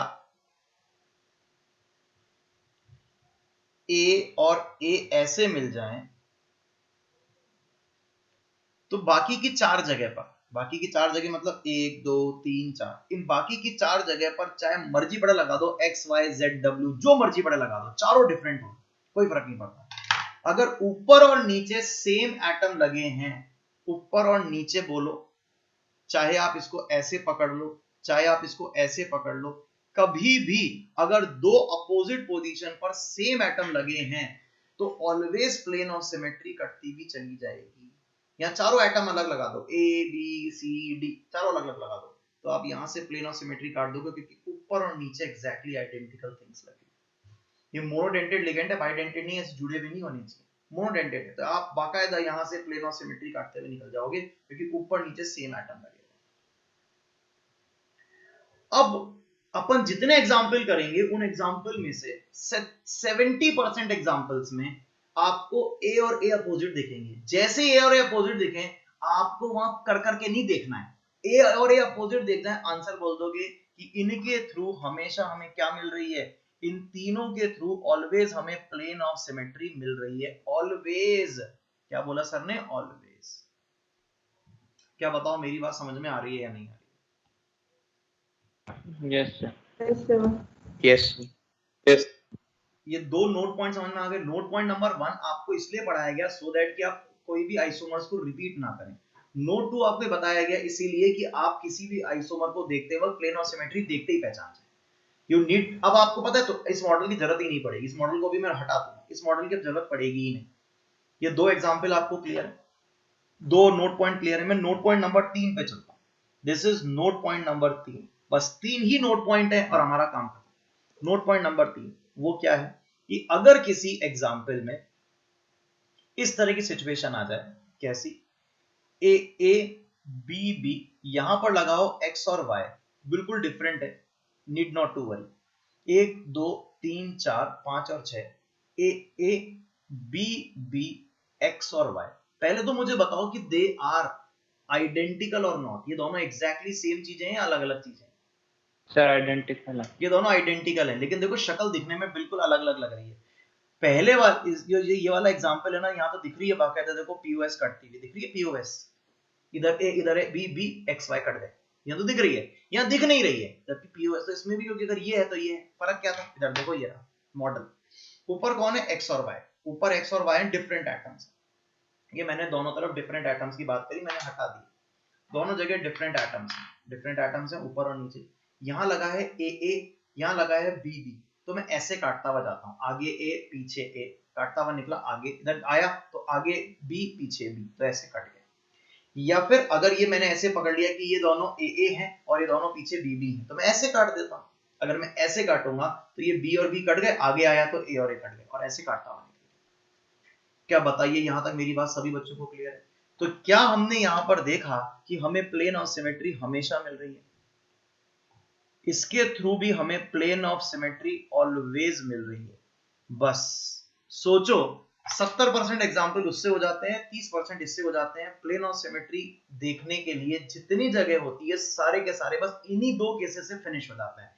यानी कि इमेजिन करो कि ये बात बोलकर मैंने आपसे क्या बात बोलने की कोशिश करी कि there is no third case of plane of symmetry, plane of symmetry का तीसरा केस ही नहीं है।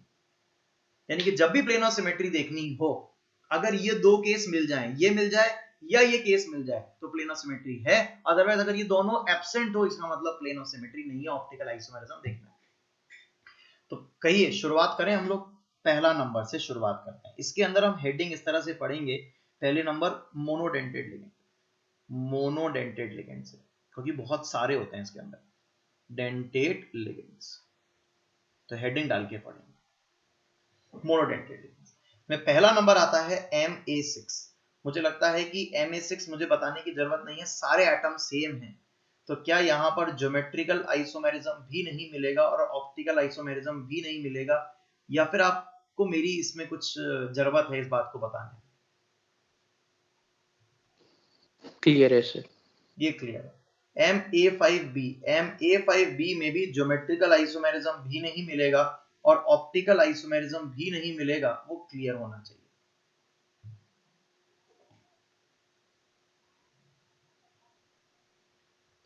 Yes, sir.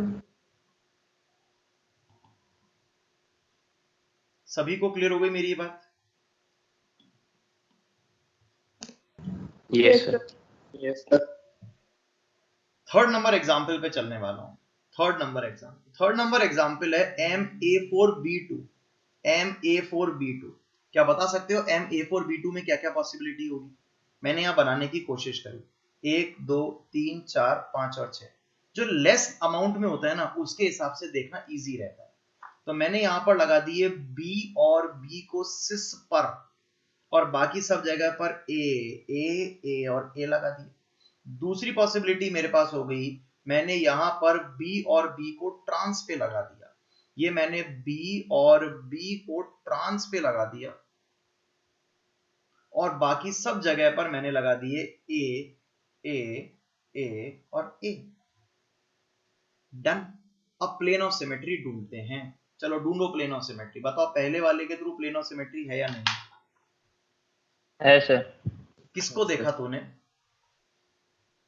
सर सर जो बी और बी है ना, उसके जो सिस पे जो सबसे पहले ये है ना, उसको अगर हम लोग ऐसे ट्रांसफर रख लें ऐसे सीधा और फिर काटे तो वो कट जाएगा। खत्म। अरे इतना सोचने की बात ही नहीं सर, ए ट्रांसफर है ना, इतना क्यों सोच रहे हो? आंसर आ गया सर। यहाँ बी भी ट्रांसफर है ना, same atom on trans. Answer POS इसमें भी मिल रही है, पीओएस इसमें भी मिल रही है। तो कोई मुझसे पूछे तो मैं बोलूंगा ज्योमेट्रिकल आइसोमर 2 हैं, और ऑप्टिकल आइसोमेरिज्म का तो खाता ही नहीं खुला। बोलो समझ में आ रही है मेरी बात? ऑप्टिकल आइसोमेरिज्म नहीं मिल रहा, लेकिन ज्योमेट्रिकल तो मिल रहा है ना। ये सिस और ट्रांस, ये दोनों कौन है? सिस, और ये दोनों कौन है? ट्रांस। सिस और ट्रांस आइसोमर्स बन गए, इजी हो गया। आइए फोर्थ एग्जांपल पे चलते हैं। फोर्थ एग्जांपल आता है MA4BC। MA4BC यहां पर आ गया M 1 2 3 4 5 और 6। अब यहां B और C लगाना है। मैंने कहा ना जो लेसर अमाउंट में उसको देख लिया करो, B और C, और बाकी सब जगह पे लगा दिया ए और ए। दूसरा जो हमारे पास आता है वो हमने यहाँ बना दिया 1 2 3 4 5 और 6। एक बार इसको कॉपी कर लेता हूँ, बार बार इसको पेस्ट कर दूंगा। हाँ ओके। अब क्या करूं, यहां पर लगा देता हूं बी और सी ट्रांसफर, बाकी सब जगह पे क्या लगा देता हूं ए और ए। बताओ कोई तीसरी पॉसिबिलिटी भी है क्या इसके अंदर? कोई थर्ड पॉसिबिलिटी भी है क्या इसके अंदर? क्या एक बार बी और सी सिस पे लगा दिए, एक बार बी और सी ट्रांस पे लगा दिए, तो हमारे पास जो पॉसिबिलिटी बन रही है वो दो पॉसिबिलिटी बन रही है, एंड दैट्स इट। क्लियर है? चलो प्लेन ऑफ सिमेट्री ढूंढ के बताओ, पहले में प्लेन ऑफ सिमेट्री है या नहीं है, दूसरे में प्लेन ऑफ सिमेट्री है या नहीं? सर दोनों में नहीं, दोनों में प्लेन ऑफ सिमेट्री है। अरे आप तो ए देख लो, ये रहा ए, खत्म हो गई बात। दूसरे में भी आपने किसको देख लिया? दो ए को देख लिया, खत्म हो गई बात। You need not to worry about anything. अगर दो ए आपको आमने सामने दिख गए, या दो सेम एटम आमने सामने दिख गए, तो प्लेन ऑफ सिमेट्री है। नहीं समझ में आई? ज्योमेट्रिकल आइसोमर हो गए दो, हाँ सर, और ऑप्टिकल आइसोमेरिज्म है ही नहीं।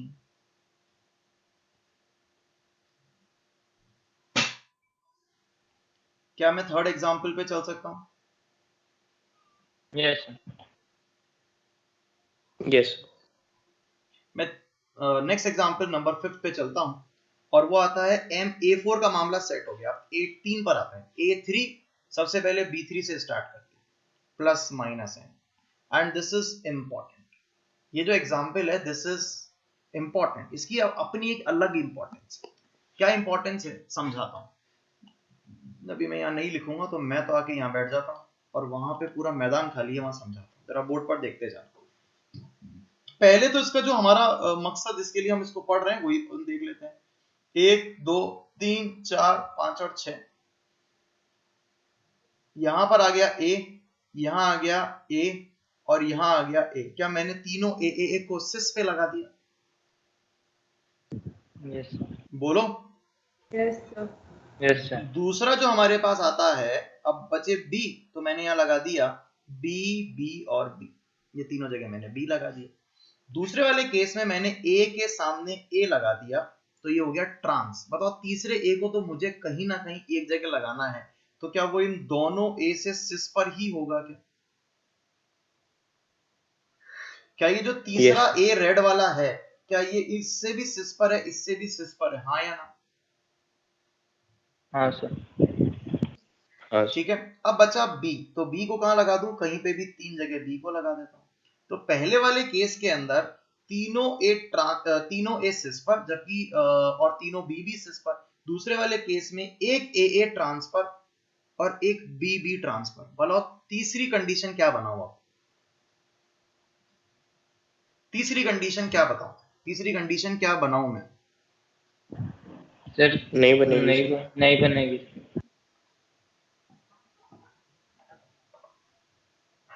तीसरी कंडीशन नहीं बनेगी ऐसा बच्चों का कहना है, क्या आप सबका भी यही मानना है?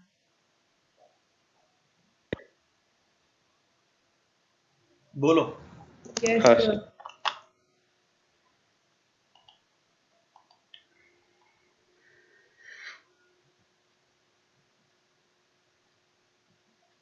वंशिका, श्रेया, भव, विश्वास कहाँ है?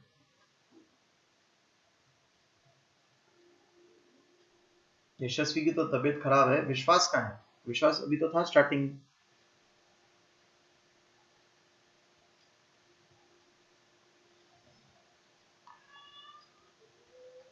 चलो जो भी।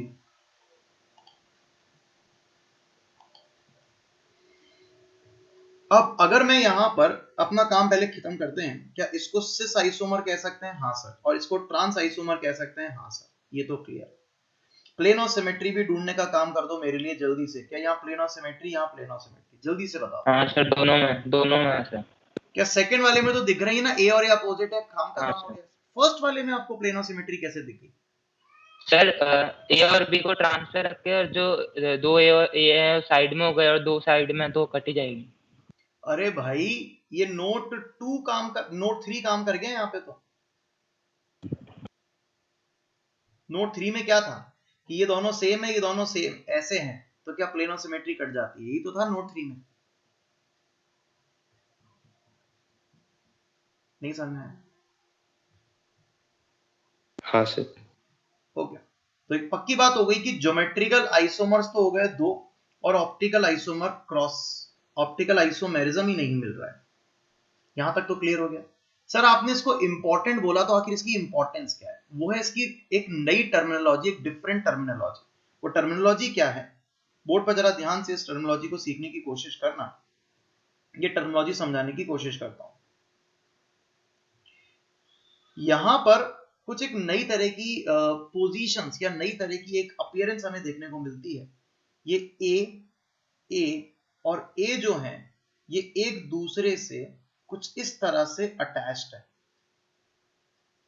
उसी तरीके से ये जो बी हैं, बी और बी, ये भी एक दूसरे से कुछ इस तरह से अटैच्ड है। मतलब एक दूसरे से इस तरह से हमने एक लाइन बनाई इनके थ्रू। दूसरे वाले एग्जाम्पल में अगर मैं देखूं तो यहां आ गया ए, यहां आ गया ए, यहां आ गया ए, तो मैं इनको ज्वाइन कर सकता हूं कुछ इस तरह से।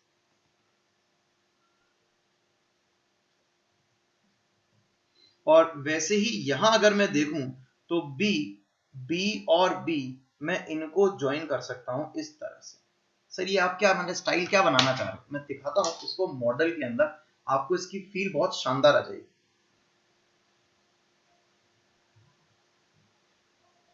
अच्छा विश्वास, ठीक है। तो यहां अगर मैं देखूं तो मैंने इस चीज को समझाने के लिए क्या करा, 3 तो व्हाइट लगा दिए, चाहे आप उसको ए मान लो। मैंने तीनों व्हाइट लगा दिए ए, और मैं 3 रेड रेड रेड, तीसरा रेड। मेरा बालक जो है सर छोड़ता नहीं। हाँ बेटा बोल। सर अगले पेज पे आप स्क्रीन का कलर चेंज कर देना, वो वाइट वाइट समझ नहीं आता, दिखता नहीं है। क्या कर देना? सर स्क्रीन का कलर चेंज। सर ये वाइट हो जाता है ना, तो मुझे ढंग से दिखता नहीं है फिर।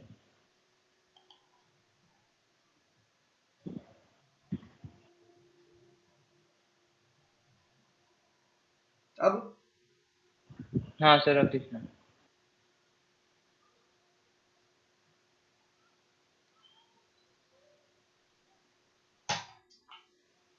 ये मैंने ब्लू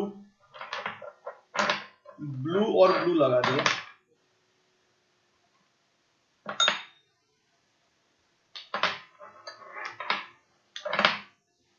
ये देखो मैंने ब्लू लगा दिया। अब जरा बोर्ड पर ध्यान से देखना,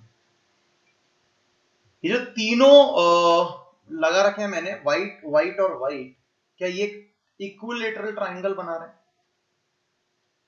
ये इक्विलेटरल ट्राइंगल का एक फेस बना रहे हैं। ये एक तीनों जो आपस में जुड़ गए एक फेस बना रहे हैं, ट्राइंगुलर फेस बना रहे हैं। Yes sir. ये जो तीनों जो हैं ये तीनों एक फेस बना रहे, ट्राइंगुलर इक्विलेटरल ट्राइंगल का फेस बना रहे। ऑन द सेम साइड अगर आप यहां पर देखेंगे तो ये तीनों भी एक फेस बना रहे हैं। ये तीनों जो हैं ये मिलकर क्या बना रहे हैं? फेस बना रहे हैं। क्लियर हो गई मेरी Yes, sir. बात? और थोड़ा सा बड़ा करूं स्क्रीन को, ये देखो अभी दिख रहा है सभी को। ये तीनों जो हैं ये जो तीनों हैं ये ट्राइंगुलर फेस बना रहे हैं, और ये जो तीनों व्हाइट हैं ये तीनों व्हाइट भी एक देखा जाए तो एक फेस बना रहे हैं, ट्राइंगुलर फेस बना रहे हैं। आपकी तरफ आता हुआ देखो। Yes sir. क्या मेरी बात समझ में आ रही है नहीं आ रही? इस आइसोमर Yes, को sir. जब ये तीन ट्राइंगल सिस पे लगे, ये जो तीनों एटम सिस पे लगे हुए एक ट्राइंगुलर फेस बनाते हैं, this isomer specifically named as, इस आइसोमर को हम स्पेसिफिकली एक नया नाम देते हैं, दैट इज फेशियल आइसोमर या फैट आइसोमर। इसको हम लोग फेशियल आइसोमर के नाम से जानते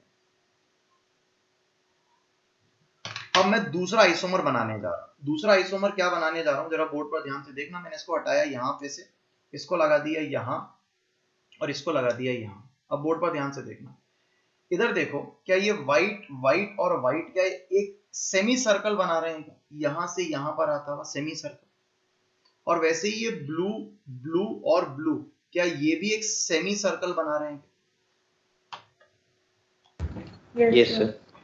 this is known as meridone. ये क्या कहलाता है? मेरीडोन। ये मेरीडोन कहलाता है। यहां से यहां पर आए मेरीडोन बन गया, यहां से यहां एक मेरीडोन बन गया, इसलिए इसको कहते हैं मेरीडोनियल आइसोमर। इसको क्या कहते हैं? Meridional isomer.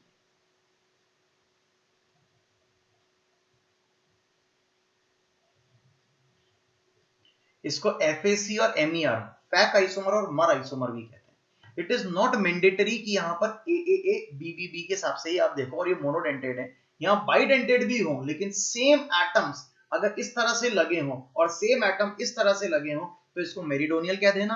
और अगर जो दूसरा वाला स्टाइल मैंने ट्राइगोनल फेस बताया था, अगर उस तरह से लगे हों तो उनको फेशियल आइसोमर कह देना।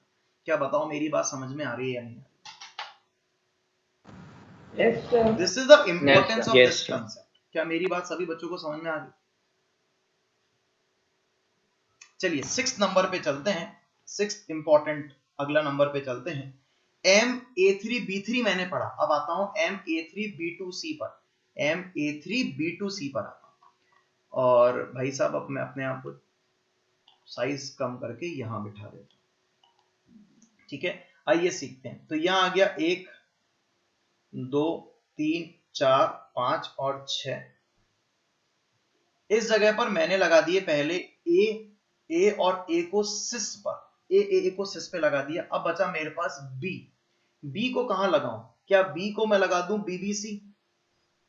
कहां लगा दूं? BBC। सोचो एक पॉसिबिलिटी और क्या हो सकती है, क्या मैं यहां पर ए को सिस पे रह के क्या इसको BCB कर दूं? ये दो अलग अलग आइसोमर बन गए या नहीं बन गए? सर नहीं बना। ये दोनों सेम है क्या? Yes sir. क्या बात हाँ, कर रहे हो? सर। ऐसे कैसे तुमने इसको सेम कह दिया भाई? एक है BBC, एक है BCB, ये दोनों तो सेम कैसे हो सकते हैं? नहीं सर, नहीं सर। Sir note 2 sir. बताया था। ये दोनों डिफरेंट है या सेम है? सेम। कैसे पता लगा? बी के सिस पर, BC के भी सिस पर, वैसे बी के सिस पर, BC के भी सिस पर, तो दे आर सेम, पर शक्ल सेम नहीं है, ध्यान रखना।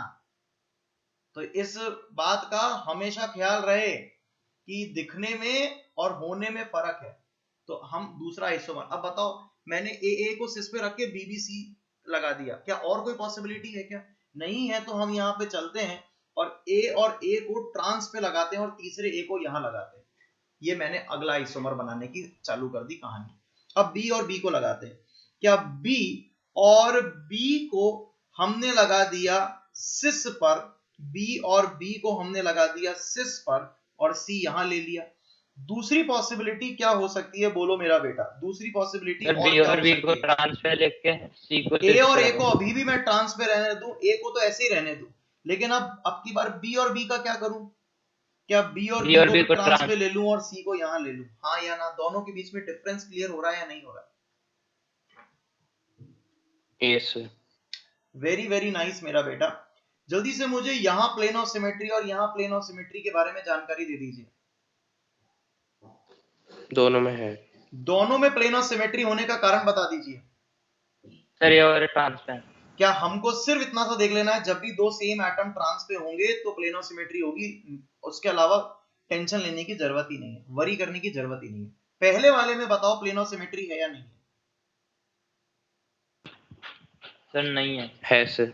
है। क्या यहाँ पर दोनों ए और दोनों बी, क्या नोट नंबर 3 काम कर गया क्या? हाँ सर। तो क्या प्लेन ऑफ सिमेट्री मिल रही है या नहीं मिल रही है? Yes, sir.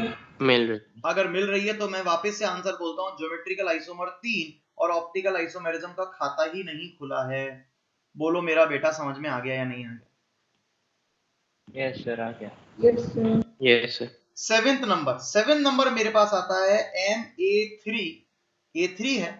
अब यहां पर B2C की जगह BCD कर दूं,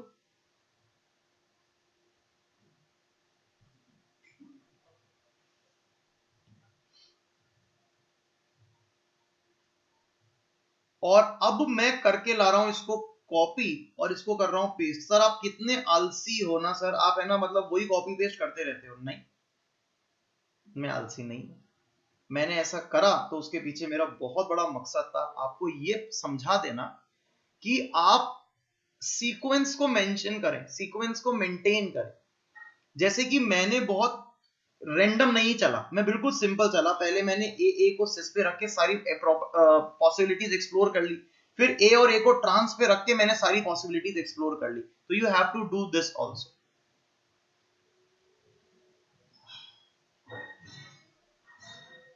क्लियर है?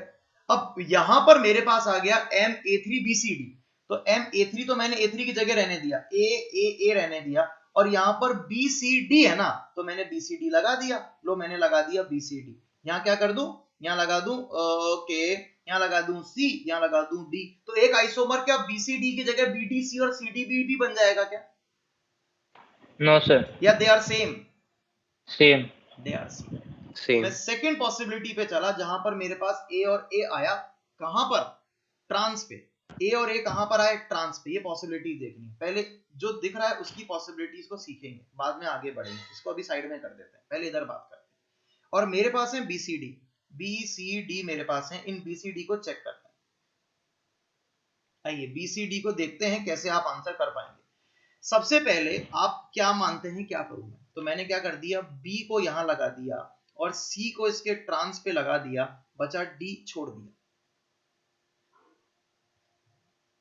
आप चाहे तो सिस बोल के मुंह से निकाल लेते या ट्रांस बोल के, ट्रांसपोजिशन एक ही है ना, इसलिए मैंने ट्रांसपोजिशन बोल के रेक्टिफिकेशन कर दिया कि सर ये और ये ट्रांसफर एक बार। बताओ दूसरी पॉसिबिलिटी क्या ले लूं, जल्दी से बता दो। सर बी और डी को ट्रांसफर ले लो। अब एक बार क्या मैं यहां पर B और D को ट्रांस पे लेके C को यहां पटक दूं?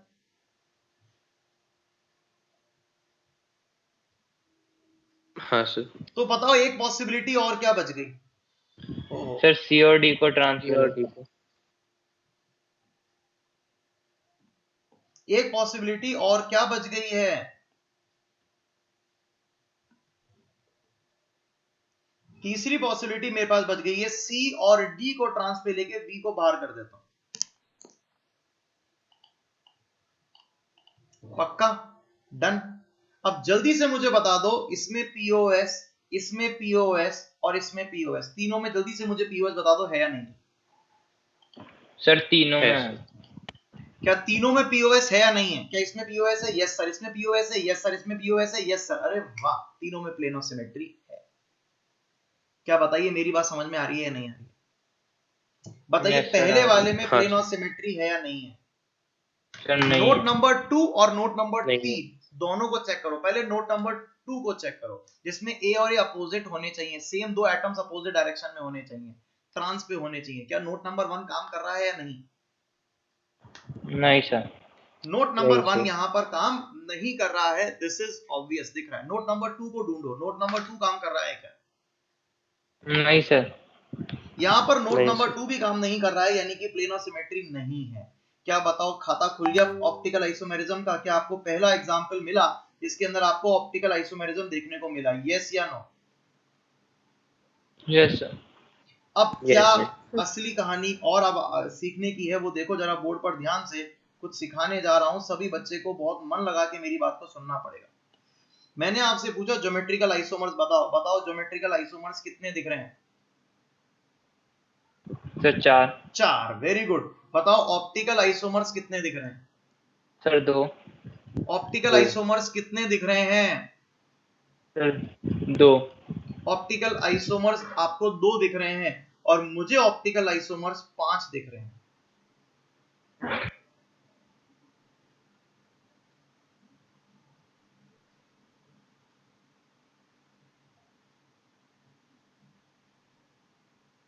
मुझे ऑप्टिकल आइसोमर्स 5 दिख रहे हैं, आपको ऑप्टिकल आइसोमर 2 ही दिख रहे हैं। ये जो 5 ऑप्टिकल आइसोमर्स हैं इनमें से 2 तो ऑप्टिकली एक्टिव हैं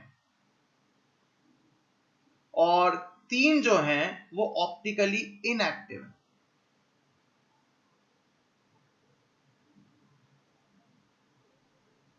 सर ये क्या पढ़ा रहे हो सर आप? ध्यान से देखो, क्या ये तीनों ऑप्टिकली इनएक्टिव हैं? और Yes, ये sir. जो है ये ऑप्टिकली एक्टिव है। ये हाँ 2 है ना, एक तो ये खुद हो गया और एक इसका मिरर इमेज हो गई।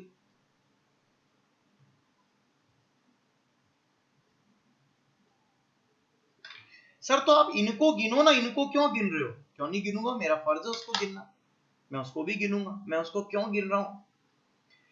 जब आप ऑर्गेनिक के अंदर आइसोमेरिज्म गिनते थे, आइसोमर्स पढ़ते थे, तो उसके अंदर जैसे आप ऑर्गेनिक के अंदर जो दुनिया का पहला कंपाउंड जिसके अंदर ऑप्टिकल आइसोमेरिज्म मिला था वो ये था COH, COH, यहां था H, यहां था OH, यहां था OH, यहां था H, यहां पर आपने लिया था COH, COH, यहां लिया था OH, यहां लिया था H, यहां लिया था OH, यहां लिया था H, और तीसरा आपने बनाया था COOH।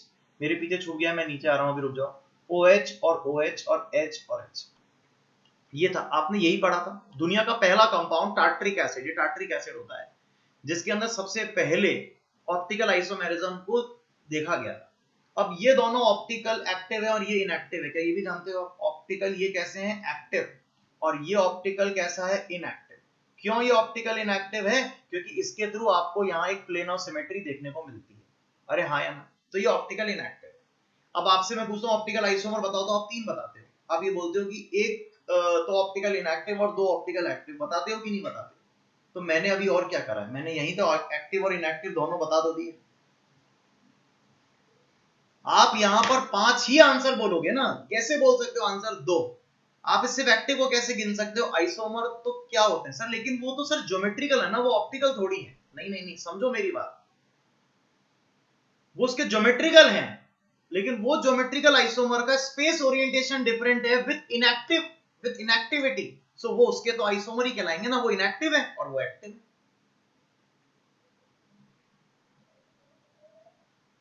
जब तक क्लियर नहीं होगा मैं अगले क्वेश्चन पे नहीं चलूंगा, मुझे यस या नो का जवाब सुनना है, किसी भी हालत में।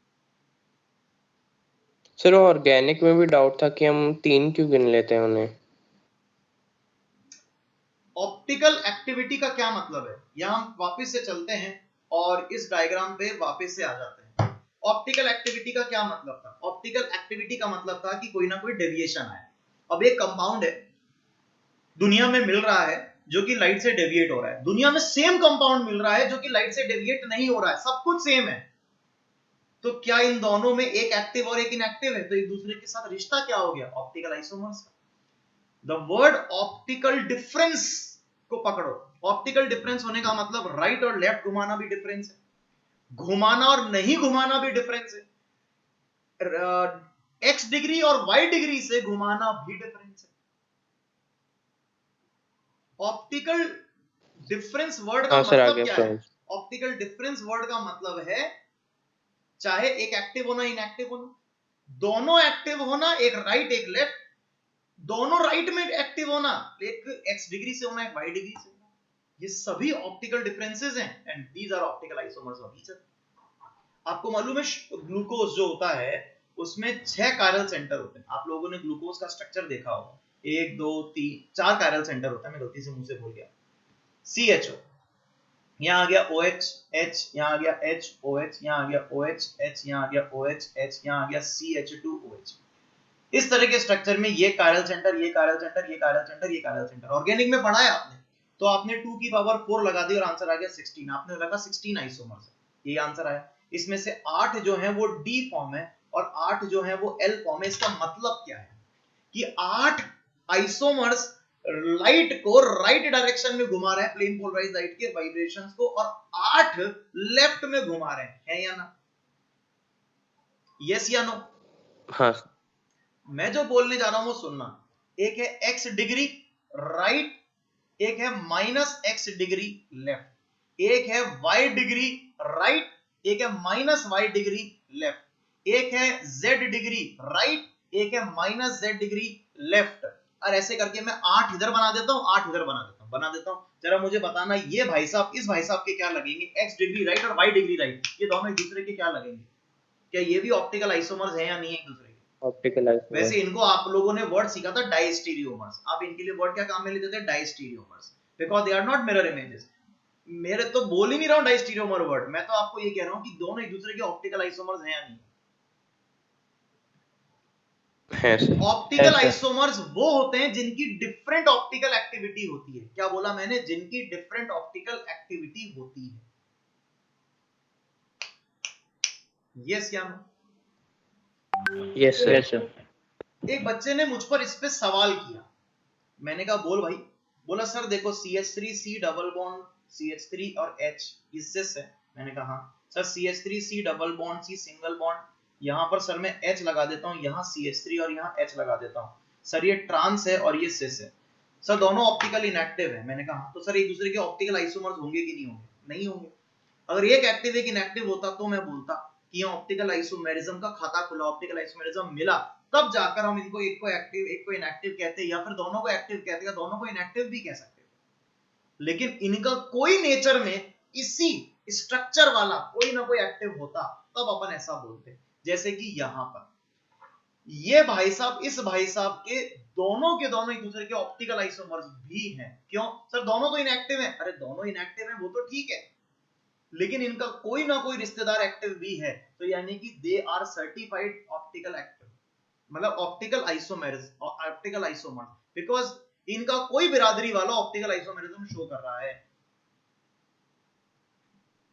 जबकि ये भी 0 डिग्री घुमा रहा है, ये भी 0 डिग्री घुमा रहा है, मतलब दोनों में कोई डेविएशन नहीं है और एक दूसरे के ऑप्टिकल आइसोमर्स हैं, क्योंकि इनका कोई बिरादरी वाला ऑप्टिकल एक्टिव है। इसीलिए मैंने वो वर्ड काम में लिया था, खाता नहीं खुला। याद आया आपको वर्ड? ये वर्ड काम में लिया। क्या अंगद वो ऑर्गेनिक वाला डाउट भी तेरा पकड़ में आ गया? हाँ सर आ गया। हम इसको ऑप्टिकल इनएक्टिव को क्यों काउंट करते हैं? हम इसलिए करते हैं because it is showing different optical behaviour than these two. ये कुछ ना कुछ लाइट को डेविएट कर रहे हैं और ये नहीं कर रहे हैं। अरे भाई, डेविएट करना और नहीं करना ये भी तो डिफरेंट है। x डिग्री राइट और x डिग्री लेफ्ट ये भी डिफरेंट है। x degree right and y degree right ये भी डिफरेंट है।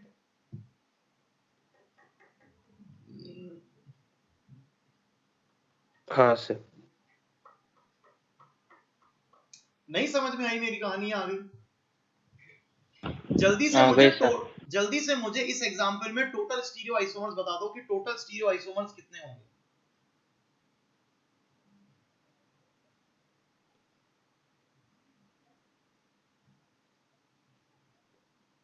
टोटल स्टीरियो आइसोमर्स कितने होंगे? Sir 5। Total stereo isomer is just 5। आप ऐड मत कर देना सर, 4 और 5 9। अरे 9 तो बनेंगे तो बनाओगे ना, टोटल बनेंगे नेचर में कितने? 5। नेचर में 5 ही तो पॉसिबिलिटी है, तो 5 ही आंसर करोगे ना। 9 सर तो देखो 4 GI और 5 OI, तो OI में आपने GI भी तो काउंट कर तो रखे हैं।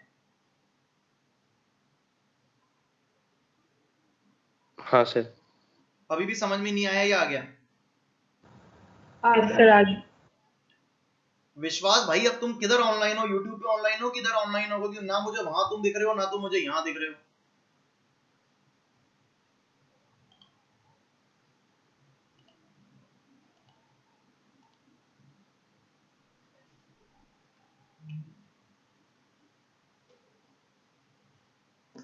क्लियर हो गई मेरी बात?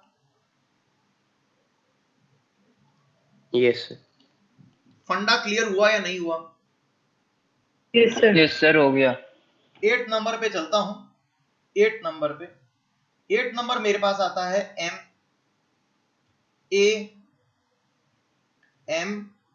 ए कहां पहुंच गए थे अपन लोग? A3 BC D पे। तो अब A2 का मामला सेट हो गया। अब A2 पर आ जाते हैं। अब A2 B4 लिखूंगा तो इट्स लाइक A4 B2 एक ही बात है। तो अब मैं जो देख रहा हूं कि मुझे नहीं कर पाया वो था MA2 B2 C2। ये मैं नहीं कर पाया, बाकी सारे कर लिए। आप चेक कर लो जो इसके पहले वाले आइसोमर्स हैं, उन पहले वाले आइसोमर्स में हम यहां पर कर चुके हैं। बोलो ये MA2 B2 C2 क्लियर है? Yes sir. यस। इसके पहले के सारे हो गए ना, हर पॉसिबिलिटी मैंने कवर अप कर ली ना। अब इसको बना लेते हैं। आइए इसको बनाने का स्टाइल देखते हैं। 1 2 3 4 5 6। अब इसके अंदर क्या कहते हो? पहले क्या कर दूं? सारे सिस बना दूं या सारे ट्रांस बना दूं? पहले ट्रांस बना लेता हूं। ए और ए ट्रांस, बी और बी ट्रांस, सी और सी ट्रांस। डन। और एक बार सारे सिस बना देता हूं। एक बार सारे सिस बना देता हूं। ए और ए सिस, बी और बी सिस, और सी सिस। अब अपन क्या करें आगे? अब अपन आगे चल के बताओ अब क्या करें? क्या मैं ऐसे कंडीशन में ए और ए को ट्रांस पे रखता हूं, और क्या बी और बी सिस, सी और सी बी सिस? हाँ या ना? हाँ सर। यस और सर। पॉसिबिलिटी बोलो क्या करूं? सर सी और सी को ट्रांसफर रख लो और फिर बी और बी को ट्रांसफर रख लो। या सीक्वेंस से बोलो ना, पहले बी बोल लो यार, ऐसे अच्छा लगेगा मुझे। बी और बी को ट्रांस पे रखते हुए, और हम यहां पर ए और ए को सिस पे रख लेते हैं, और सी को भी सिस पे रख लेते हैं। और अगली पॉसिबिलिटी जो मेरे पास आती है वो आती है कि मैंने सी और सी को ट्रांस पे रखते हुए ए और ए को रख दिया सिस पे, और बी को भी रख दिया सिस पे। अभी बोलो कोई और पॉसिबिलिटी बच गई क्या? क्या ये ऑल ट्रांस, ये ऑल सिस, ये वन ट्रांस दो सिस, वन ट्रांस दो सिस, वन ट्रांस दो सिस? एकदम डिनाई मत कर दो, बुद्धि लगाओ और सोचो कि क्या अब कौन सी पॉसिबिलिटी और बच गई।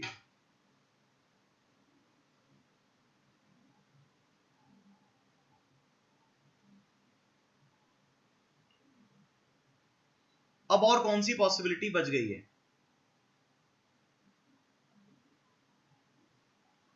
एकदम स्ट्रेट फॉरवर्ड डिनाई नहीं करते हैं, हमेशा सोच के करते हैं। देखो सर नहीं। ये सारे ट्रांस हैं, समझो मेरी बात, और ये भी ट्रांस है, ये भी ट्रांस है, ये भी ट्रांस है, इसलिए हमने ट्रांस वाले तो सारे कर लिए। बस सिस वालों को चेक करो। क्या जब ए और ए सिस पर हैं, जब ए और ए सिस पर हैं और बी भी सिस पर हैं, तो क्या सीसी को ट्रांस पे लगा सकता हूं ना? मेरे को लगता है कि मतलब मेरा सिर्फ शब्द में काम में ले रहा हूं ऐसे मजे करने के लिए, बाकी आपको भी क्लियर है कि अब नहीं मिलने वाला है। पहले वाले में प्लेन ऑफ सिमेट्री, दूसरे में प्लेन ऑफ सिमेट्री, तीसरे में प्लेन ऑफ सिमेट्री, चौथे में प्लेन ऑफ सिमेट्री, और पांचवे में प्लेन ऑफ सिमेट्री। ढूंढो और बताओ।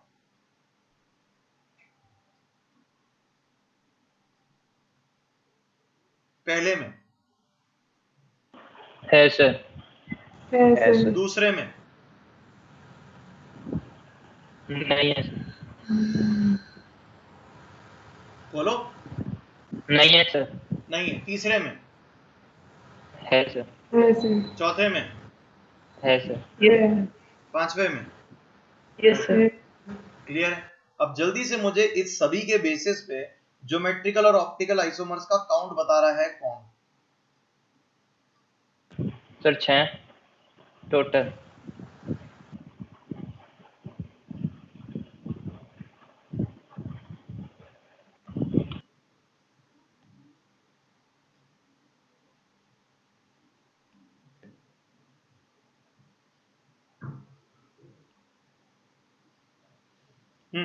तो ज्योमेट्रिकल आइसोमर्स जो है, वो ज्योमेट्रिकल आइसोमर्स तो 5 दिख रहे हैं जो, और Yes, sir. ऑप्टिकल आइसोमर्स 6 दिख रहे हैं। यस मैं सर। चलूं आगे अब नेक्स्ट क्वेश्चन पे। Yes sir. Question number 8 9। Yes. अब क्वेश्चन नंबर 9 को हम बनाना चाह रहे हैं, देखो क्या 9 में बनाना चाह रहे हैं MA2 B2 CD। तो क्या आपको लगता है कि मैं इसको कॉपी करके डाल दूं पूरे को?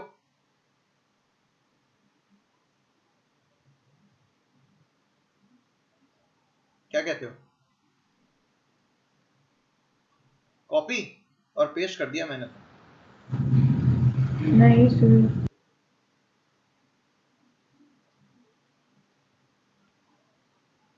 बताओ गड़बड़ कहाँ है? अब हमको सिर्फ C2 की जगह CD तो करना है, यहाँ था C2 और उसकी जगह CD करना है। चलो तो पहले वाले एग्जाम्पल से स्टार्ट कर। पहले वाला एग्जाम्पल था all trans, AA trans, then BB trans, then CC trans. तो अब यहाँ पर हम पहले कंडीशन को चेंज करने जा रहे हैं और यहाँ पर एक C और एक D लगा देते। तो बोलो क्या हमने चेंज कर दिखाया, हो गया मामला सेट। बताओ इसी कंडीशन में कोई और पॉसिबिलिटी C और D को कोई एक्सचेंज करके कुछ कर सकते हैं ना? और कोई पॉसिबिलिटी नहीं। सेकंड कंडीशन जो हमारे पास आ रही है, उस कंडीशन के अंदर आप क्या कर सकते हो, जरा बोर्ड पर ध्यान से देखो और मुझे बताइएगा मेरा बेटा।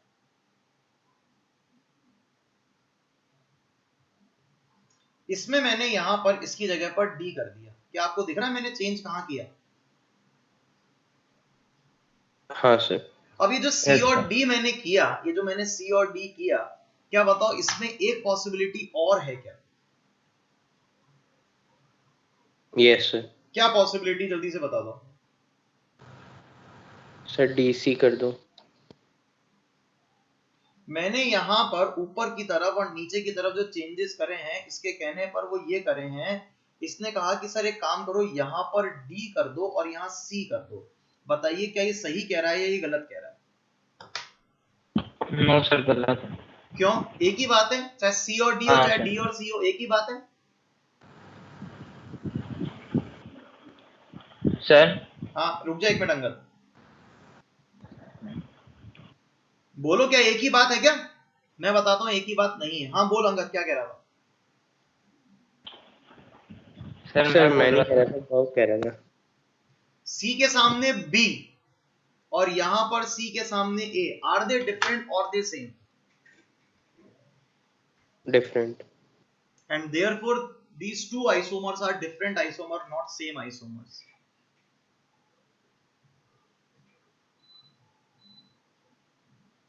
These two are different isomers, not same isomers. क्या बोलो, मेरी बात समझ में नहीं आई क्या? ये आ गई? यस सर, आ गए। हाँ सर। ठीक है ना? आपने ये तो देखा कि C और D दोनों एक दूसरे के सिस पर हैं, लेकिन जब वो सिस पर है तो सामने कौन है? C के सामने B है और वहां C के सामने A है, और D के सामने A है और D के सामने B है, तो मैंने वो एक एक्सचेंज मार दी। क्लियर है? आगे चलते हैं, अगले नंबर पे चलते हैं। तो यहां पर आ गया AA, तब B और B सिस और C और D भी सिस पर। तो बोलो यहां, अब बताओ इन C और D को कोई चेंज करने से फर्क होगा क्या? इन C और D को नहीं सर।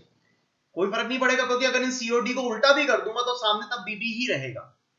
बोलो। हाँ सर।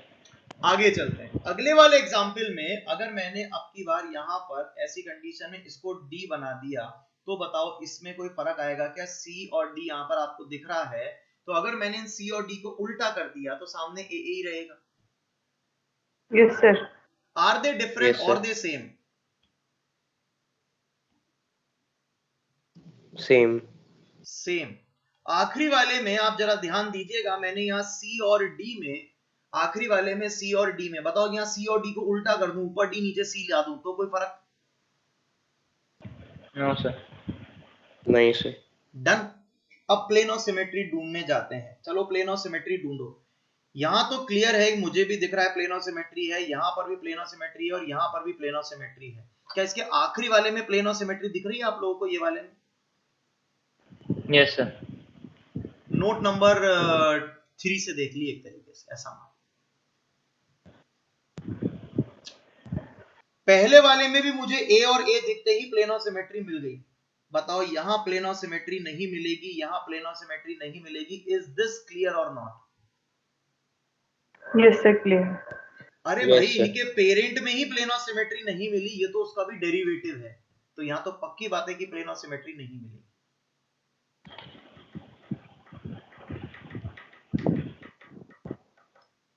क्या बताइए, मेरी बात सभी बच्चों को यहाँ तक क्लियर हो गई या नहीं हो गई? यस सर, क्लियर है। हाँ सर, होगी।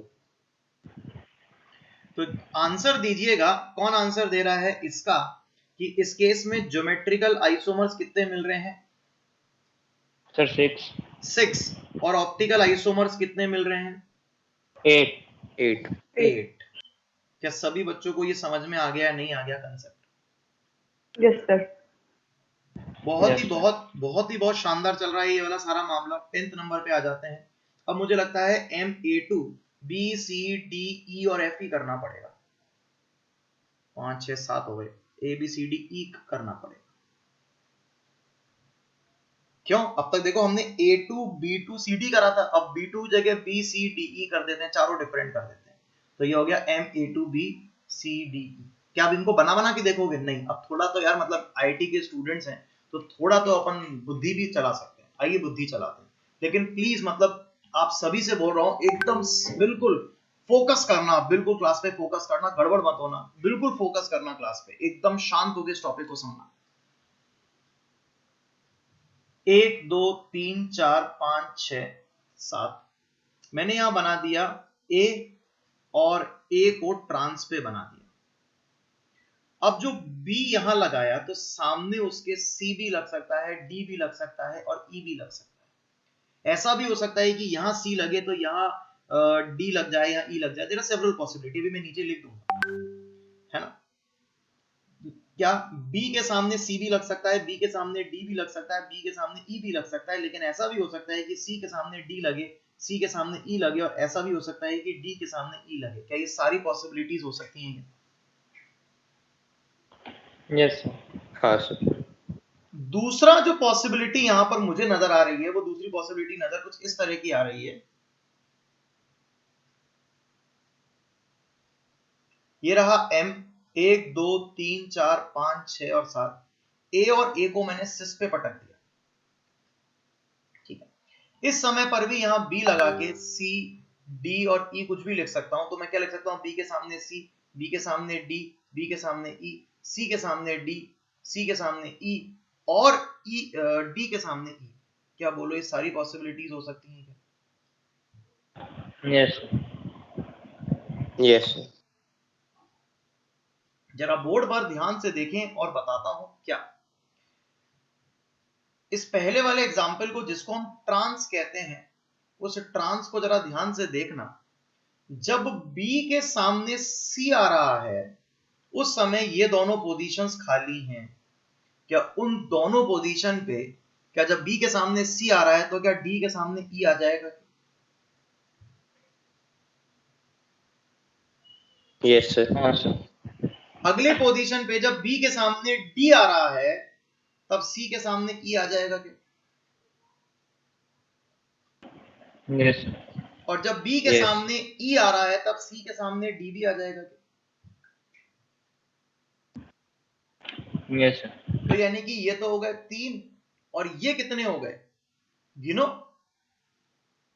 6। तो टोटल आइसोमर्स कितने हो गए? ज्योमेट्रिकल आइसोमर्स हो गए 6। ऑप्टिकल आइसोमर्स के लिए पीओएस ढूंढनी पड़ेगी। ये सारे सिस हैं, ये सारे ट्रांस हैं। यहां पर हमें प्लेन ऑफ सिमेट्री शर्तियां मिल रही है, यहां हमें प्लेन ऑफ सिमेट्री नहीं मिल रही है। इसीलिए आंसर कितना हो गया? 6 का डबल 12 और 3 15। क्या आंसर 15 दिख रहा है सभी बच्चों को? सर। 1 मिनट, हाँ आप बोलो। सर ज्योमेट्रिकल 9 होनी चाहिए ना? हाँ मैंने गलती से लिख दिया बेटा, 3 और 6 9 होता है, मैं गलती से 6 लिख दिया।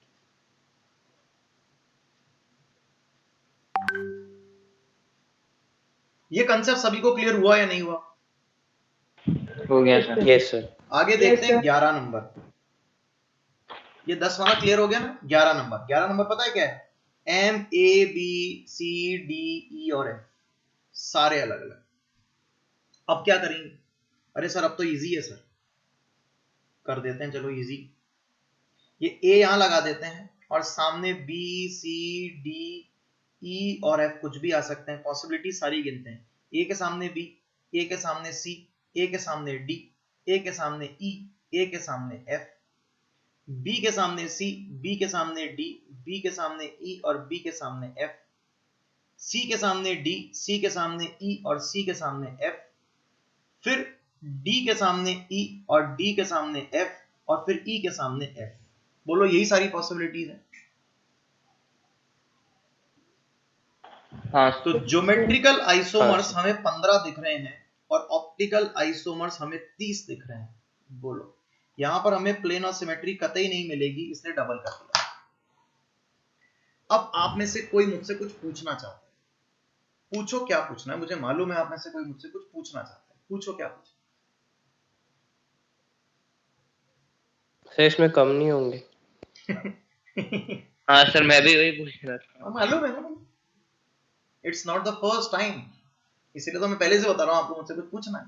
देखो जो क्वेश्चन नंबर 10th है, उस 10th में आपने बिल्कुल क्लियर करा कि जब हमने ये लिए थे तो उसको क्रॉस करते चल रहे थे, कट कट कट क्यों कर रहे थे, क्योंकि ये रिपीट हो रहे थे। तो यहां आपने क्रॉस करे ही नहीं और पूरे पूरे आंसर लिख दिए। चलो मैं मानता हूं ए के सामने बी आ रहा है, ए के सामने बी को लॉक कर देते हैं। अब बताओ पॉसिबिलिटीज क्या है। क्या पॉसिबिलिटी सी के सामने डी भी आ सकता है? इसको भी चलो लॉक कर देते हैं, सी के सामने डी। ए के सामने बी आ रहा है, तब सी के सामने डी आ रहा है, और तब तीसरी कंडीशन जो हमारे पास आ रही है वो कंडीशन आ रही है कि बचा हुआ ई के सामने एफ। हाँ या ना? Yes, sir. हाँ। ये एक आइसोमर मान लो मेरे हाथ में ये रहा, अब इसको ध्यान से पकड़ के रखना, ये एक आइसोमर है। ए के सामने बी था, उस समय सी के सामने डी था और उसके सामने ई के सामने एफ। ये एक आइसोमर मेरे हाथ में। लेकिन सुनना ध्यान से, अब अगले नंबर पे चलता हूं। क्या ए के सामने जब बी था, ए के सामने जब बी था और सी के सामने जब डी था, तब ई के सामने एफ था, क्या ऐसा भी हो सकता है क्या सी के सामने ई हो?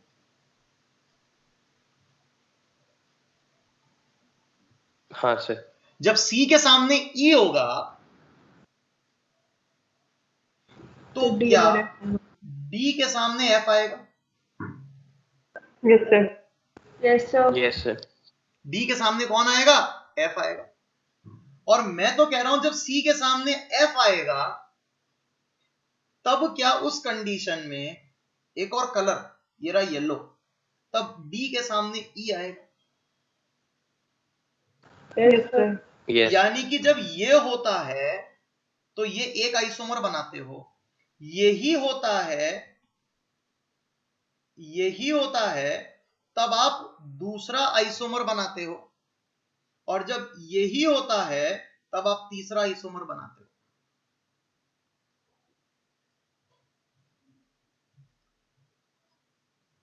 ठीक है, अगर आपने इसको एक कंडीशन माना कि मान लो कि ये कंडीशन हमारी कंडीशन थी, तो क्या एक के साथ में दो पॉसिबिलिटी है? जब ये क्लियर है तो दो और पॉसिबिलिटी है, यानी कि हर ए के ऊपर बी पे तीन पॉसिबिलिटी टोटल है ना। तो मान लेते हैं कि अगर एक फिक्स कर दी मैंने, जो पूरा लाल कर दिया वो फिक्स कर दी, फिर भी दो पॉसिबिलिटी और है। अरे हाँ या ना? Yes sir. आप कट क्या कर रहे हो वो देखो, आप कट जो करते हो वो नॉर्मली ऐसा कट करते हो, देखो आप जरा देखना ध्यान से। आप बोलते हो कि सर जब ए के सामने बी होता है तो सर उस समय आप एक काम करो, सी के सामने डी को कट कर दो और सर ई के सामने एफ को भी कट कर दो सर, क्योंकि ए के सामने बी है तो सी के सामने डी तो आ ही गया और ई के सामने एफ आ ही गया। तो हमने कितने कट करे आइसोमर? दो आइसोमर कट करे, लेकिन दो आइसोमर क्रिएट भी तो करे थे। सेम ए के सामने बी पर, ए के सामने जब बी होता है तो दो पॉसिबिलिटी कट होती है, तो दो पॉसिबिलिटी क्रिएट भी होती है। Yes, sir. Yes sir. Sir ये वाली चीज आपको यहां याद क्यों नहीं आई? यहां है ही नहीं, वो कंडीशन ही नहीं है, क्योंकि यहां पर पॉसिबिलिटी है ही नहीं। एक पॉसिबिलिटी तो हमने ब्लॉक कर रखी है, ए और ए वाली, ए और ए वाली तो ब्लॉक कर रखी है, ए वाली तो। अब बी के सामने जब सी होगा तब डी के सामने ई के अलावा ऑप्शन ही नहीं है। जबकि यहां पर हो ये रहा है, इस जगह पर हो ये रहा है, समझना मेरा बेटू ध्यान से, कि जब ए के सामने बी होता है तब सी के सामने डी भी हो सकता है, जब सी के सामने ई भी हो सकता है तब सी के सामने एफ भी तो हो सकता है। तो केवल आप एक पॉसिबिलिटी एक्सप्लोर कर रहे हो, वो मुझे दिख रही है, एक पॉसिबिलिटी एक्सप्लोर कर रहे हो, तो दो आइसोमर और बन रहे हैं, दो पॉसिबिलिटी और है। तो आप जो कट कर रहे हो वो कट करोगे, जितने कट करोगे उतने और बनते जाएंगे। कट क्यों करते थे आप? कट क्यों करते थे? आप ये कहते थे कि जब आपने बी के सामने सी लगा दिया तो आप डी के सामने ई बोलोगे, तब भी वो बी के सामने सी और डी के सामने ई सेम आइसोमर है। मैं बनाकर दिखाता हूं, बोर्ड पर देखना या साइड में बनाकर दिखा रहा हूं। ये ए है, ये ए है, मैंने बी के सामने सी लगा दिया, तो क्या यहां पर डी के सामने ई लगाऊंगा? Yes, अब sir. मैं अगला आइसोमर बनाने पहुंचा, चलता गया, ये सारे आइसोमर बनाता हुआ यहां पहुंच गया। जब यहां पहुंच गया तो ए और ए तो मैंने यही बना दिया, और मैंने अब की बार डी और ई यहां बनाया। जब मैंने डी और ई यहां बनाया उस समय मैंने क्या लगाया? यहां पर बी और सी बनाया। ये दोनों आइडेंटिकल है या नहीं है? बात ये आ रही है। Yes, sir.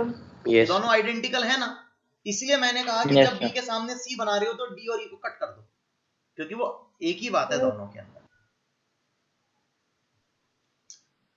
ये Yes, डीई sir. है, ये भी डीई है ना, देखो ना ध्यान से, दोनों आइडेंटिकल हैं आइसोमर्स। लेकिन अगर मैं यहां पर इस चीज को वापस आपके सामने समझाने पहुंचा, कहां पे समझाने पहुंचा बेटा? इस जगह पर। तो जब आप एक आइसोमर बनाते हो, एक आइसोमर आपने बनाया ऐसा करके, कैसा करके कि ए के सामने आप बी बना दिया, ठीक है।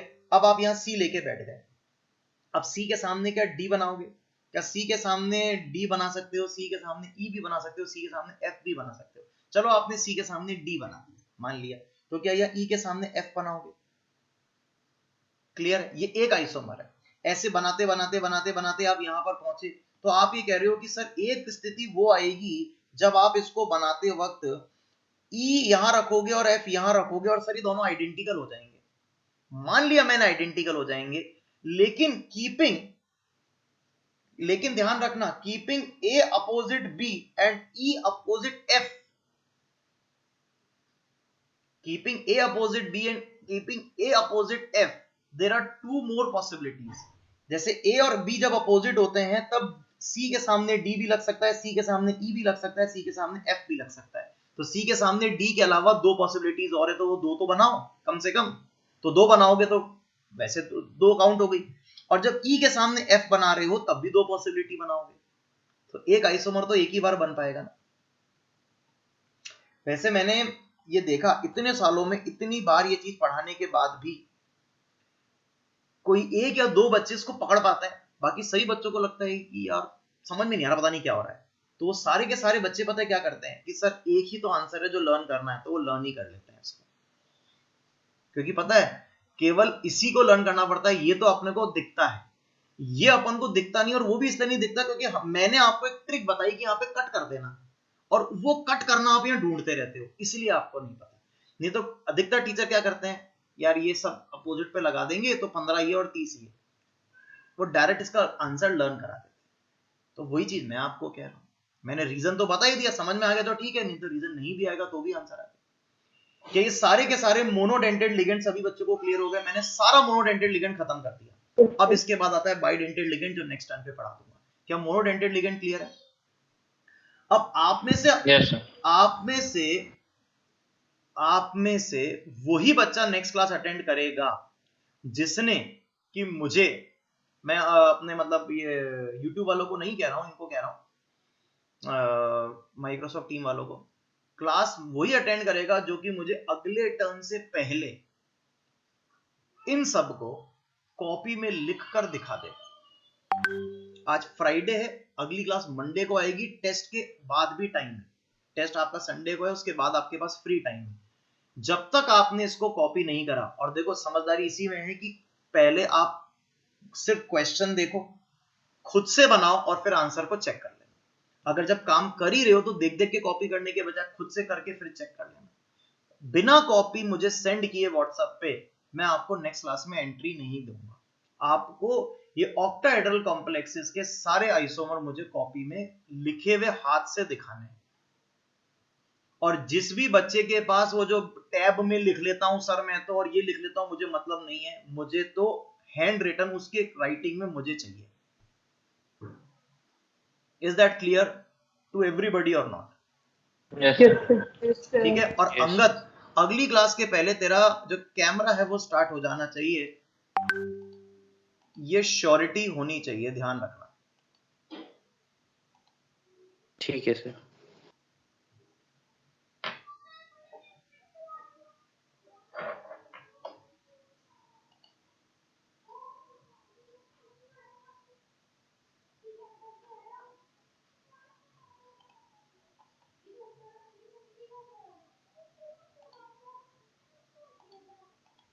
ठीक है, चलिए बहुत बहुत धन्यवाद, मिलते हैं अगले टाइम के ऊपर।